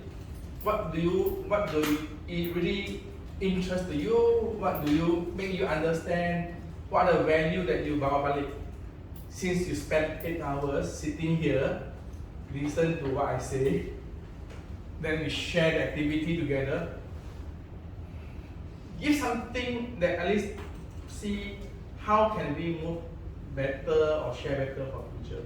So at least we can know the value generated from this 8 hours spent. Yeah, can I start with Lily? So we go round table. See, you're the first one. Yeah, just share only. I mean, what is the feeling? What is the I want to learn what is the EPC, and then after finish this training, and then I think I have a lot of knowledge regarding the ESG. Is I know and I don't know, and then I know go to the practice to try and do it. So from know what you don't know and know what you know and then don't know what you know. Actually, it's normal. When we learn also, we try to learn something that we don't know what you don't know. I think some of you might don't know what is ESG, and you are come here, so you don't know what you don't know, and suddenly macam I tahu but I don't know, but still don't know what I don't know, and later don't know what I know already because it macam confused sikit. So it have to be practiced. Yeah, but it's good to learn, and just small practices good enough. Example, respond to your customer call on time. You already add value for the company. For GI, just alone. But respond and make sure that quotation, everything, submit and prepare on time, accuracy, everything. And of course, I know sometimes you got challenges to get the parts on time, but how to help the customer to get the parts on time, I think this is something that you can look into as some monitoring KPI. Simple as that, but not easy to achieve, because the supplier sometimes very susah. So sometimes the customer always prove Yeah. number one, and then what they want, and then sometimes we want to try to accept that. Correct. So this is how we can learn. Okay, next one.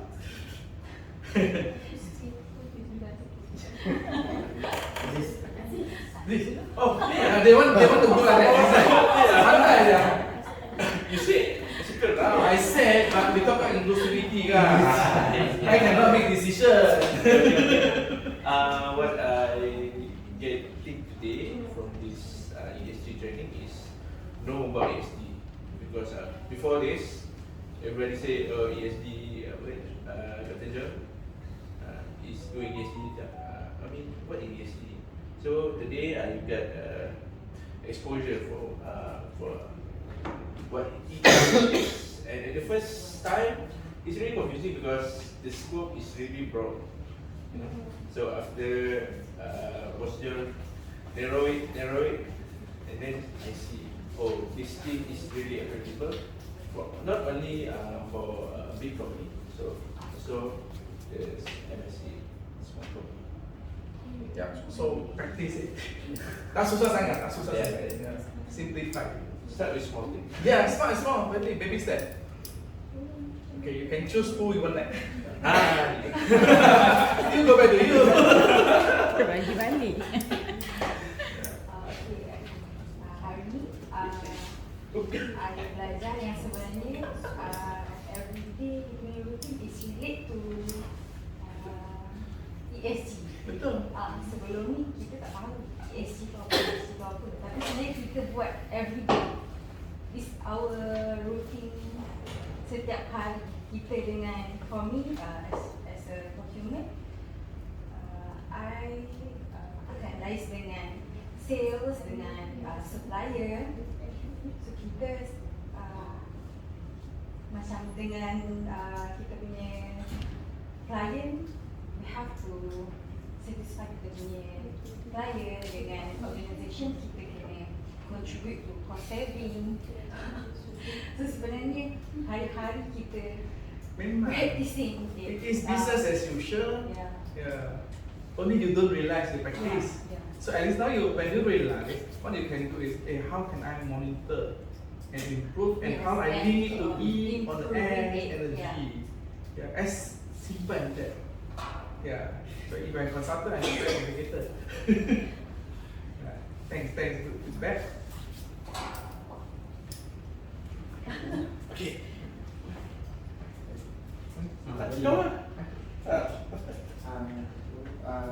What I get from training today is maybe a small part of ESG and sustainability, even though it is one day training, but I think it is not enough. It's not enough. So I think I need to learn more, but the key takeaway for today is even though we as individual, we can also practice ESG individually. Betul? Yeah, we are all part of sustainability. Yeah, every single step of it. Even today, you drive going home, drive safely without accident, you already contribute to the local community. As simple as that, actually. Yeah. And without accident, you reach home safely. You also contribute to your family that you are safely reaching home. You see, actually every day, everything is sustainability and practices is in our daily life. In how we measure it. Your choice. Today, I learned from the training as an employee. We integrate the sustainability, the inclusivity, and the ethical practice at work. Focus environment, social, and governance, so that it encourages the ethical decision making after this for me. So more when you're on your business side, on the sales side, anti-corruption, business ethics more. then maybe we need to look into how to add on this policy to make the sales process comply to certain policy for the conduct. Yeah. Good. Thank you. Okay, what I learned today basically it's about ESG. So actually I just not exposed about ESG, so I've not done the training into ESG. And then ESG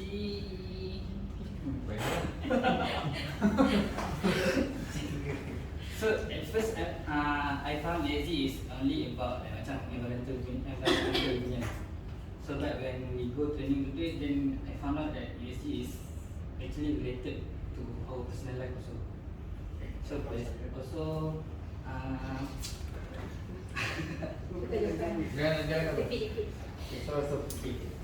besides that, ESG also bantu kita untuk help untuk save our kita punya earth.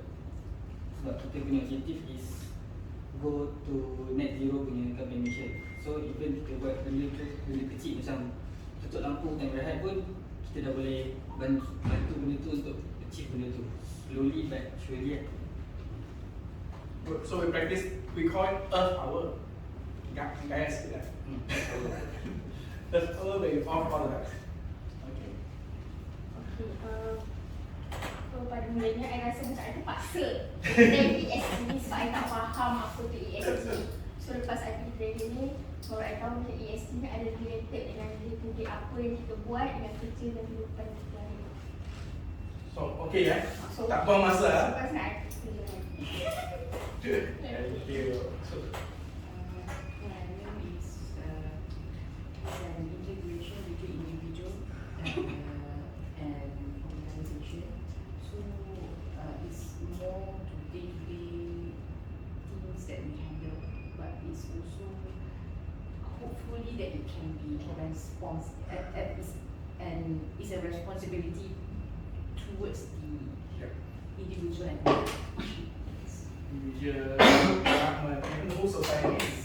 Yeah, so that is the important. As I said, from the first slide, what we do now is for the future generation. Yeah.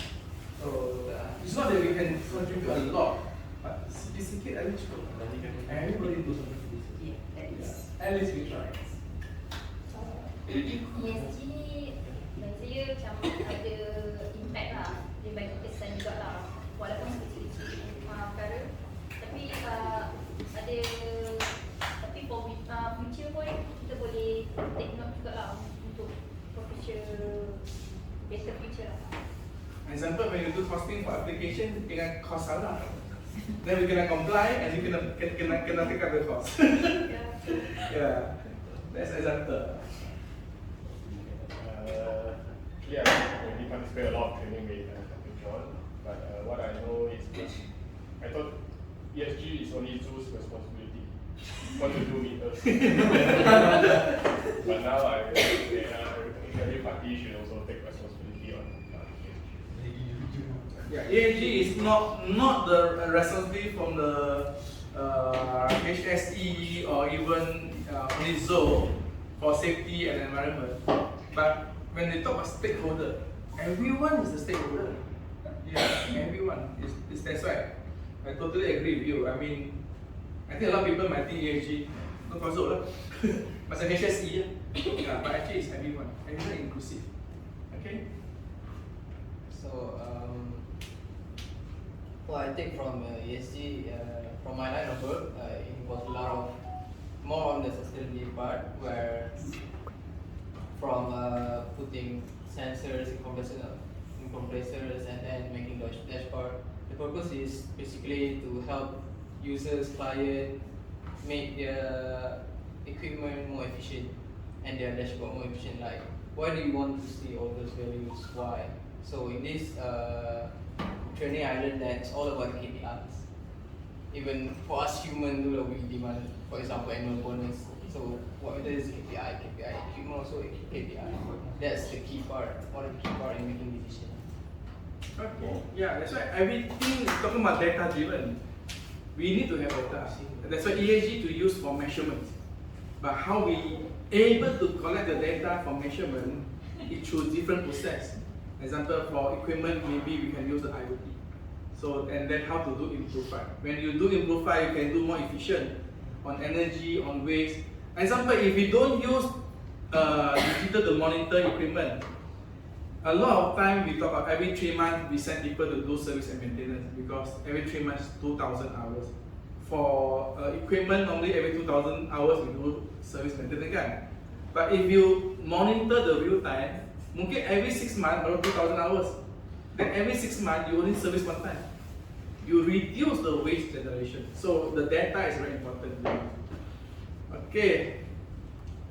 Saya apa yang saya dapat hari ni baru tahu lah pasal ESG. Sebelum ni memang tak tahu langsung. Nampak kau buat kat meja je kan? Ya. Kita cakap pasal ESG tu memang langsung tak tahu. So bila kita join training ni baru kita educate lah pasal ESG ni dan baru sedar lah sebenarnya benda ni start daripada kita bangun tidur lagi sampai kita tidur lagi. Betul. Cik agak kerja lah. Oh cik. From we wake up lah tengok ni. Kaya. Yeah, sure. Actually our daily life. Dan ESG ni dia just apa maksudnya baru dia lebih fokus lah untuk kita save anything that kita use masa, material, everything. Correct. Masa. Actually I like to yeah, I think you hit the point. If we practice the sustainability journey together, if we make things more productive, more efficient, actually you have more time to spend. But how you want to use your time when you got extra on your self-learning, skilling. Kadang-kadang we say, oh, got this event training. Oh, I need to do this, I don't have time. But if you have, then you miss out the opportunity to understand actually, oh, ESG tak complicated sangat pun. It's business as usual. Then you can see the differences. So important how to guna the strategy in sustainability. Again, I like to use this word, improve your lifestyle. That is important. It really can improve your lifestyle. Okay, yeah? Okay, so I finally understand here after today. Finally, yeah. Finally. After working with me for a year plus on ESG. And why is it so important? Kenapa bos jangan selalu highlight on ESG? And I pun macam start to understand lah nanti kita kena diagram for carbon emissions. Yeah, so yeah, I mean to add on this one, actually we MIDA have this they call DIAF ESG grant. After 8 months, actually emerging are the first company under manufacturing related services to dapat the grant to do the practices. So and mereka juga guna kita as a case study. Our submission everything to do the reporting. Yeah. Betul. Okay. So yeah, that is I think. Thank you for the feedback. I haven't taken out feedback from the seafood. Hey, how can I leave him alone?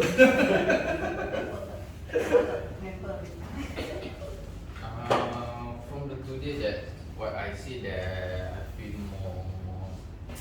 more relief because that my colleagues more understandable about what is ESG because before this when I explain to them what I'm doing about ESG they just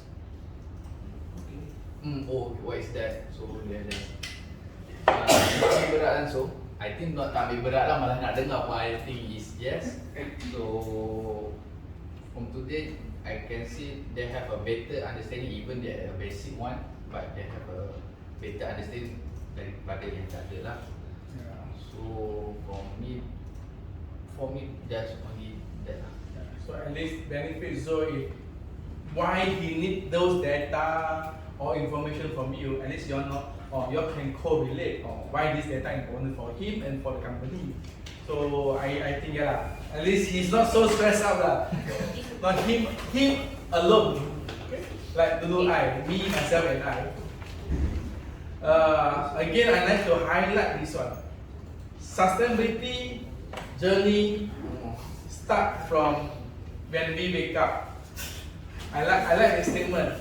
Every day we are practicing it actually. Every act that we do is to contribute not only to ourselves, we responsible for our work, we responsible for our family, we responsible for our community, and make things better.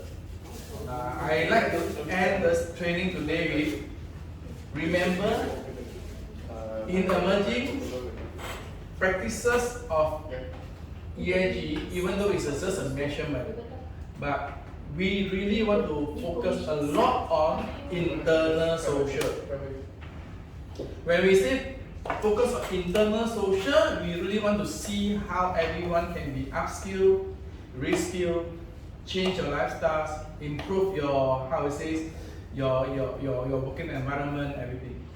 Please give more feedback. If you all feel malu to talk to me direct, it's okay. You can still always go for solo. Give more feedback. How can we make the whole working environment be more successful and make 2025 a new challenge for us using ESG practices to maybe hit 100 million? I don't know. Chances are there for emerging. Instead of waiting until 2030. Everybody, please identify what is your strength. Just not doing your day-to-day job macam buat routine. Try to identify by what other strength that you have that you can think you can add value for the company. Which end up you can add yourself your own KPI. So thank you everyone. I think you all earn a clap for yourself tomorrow.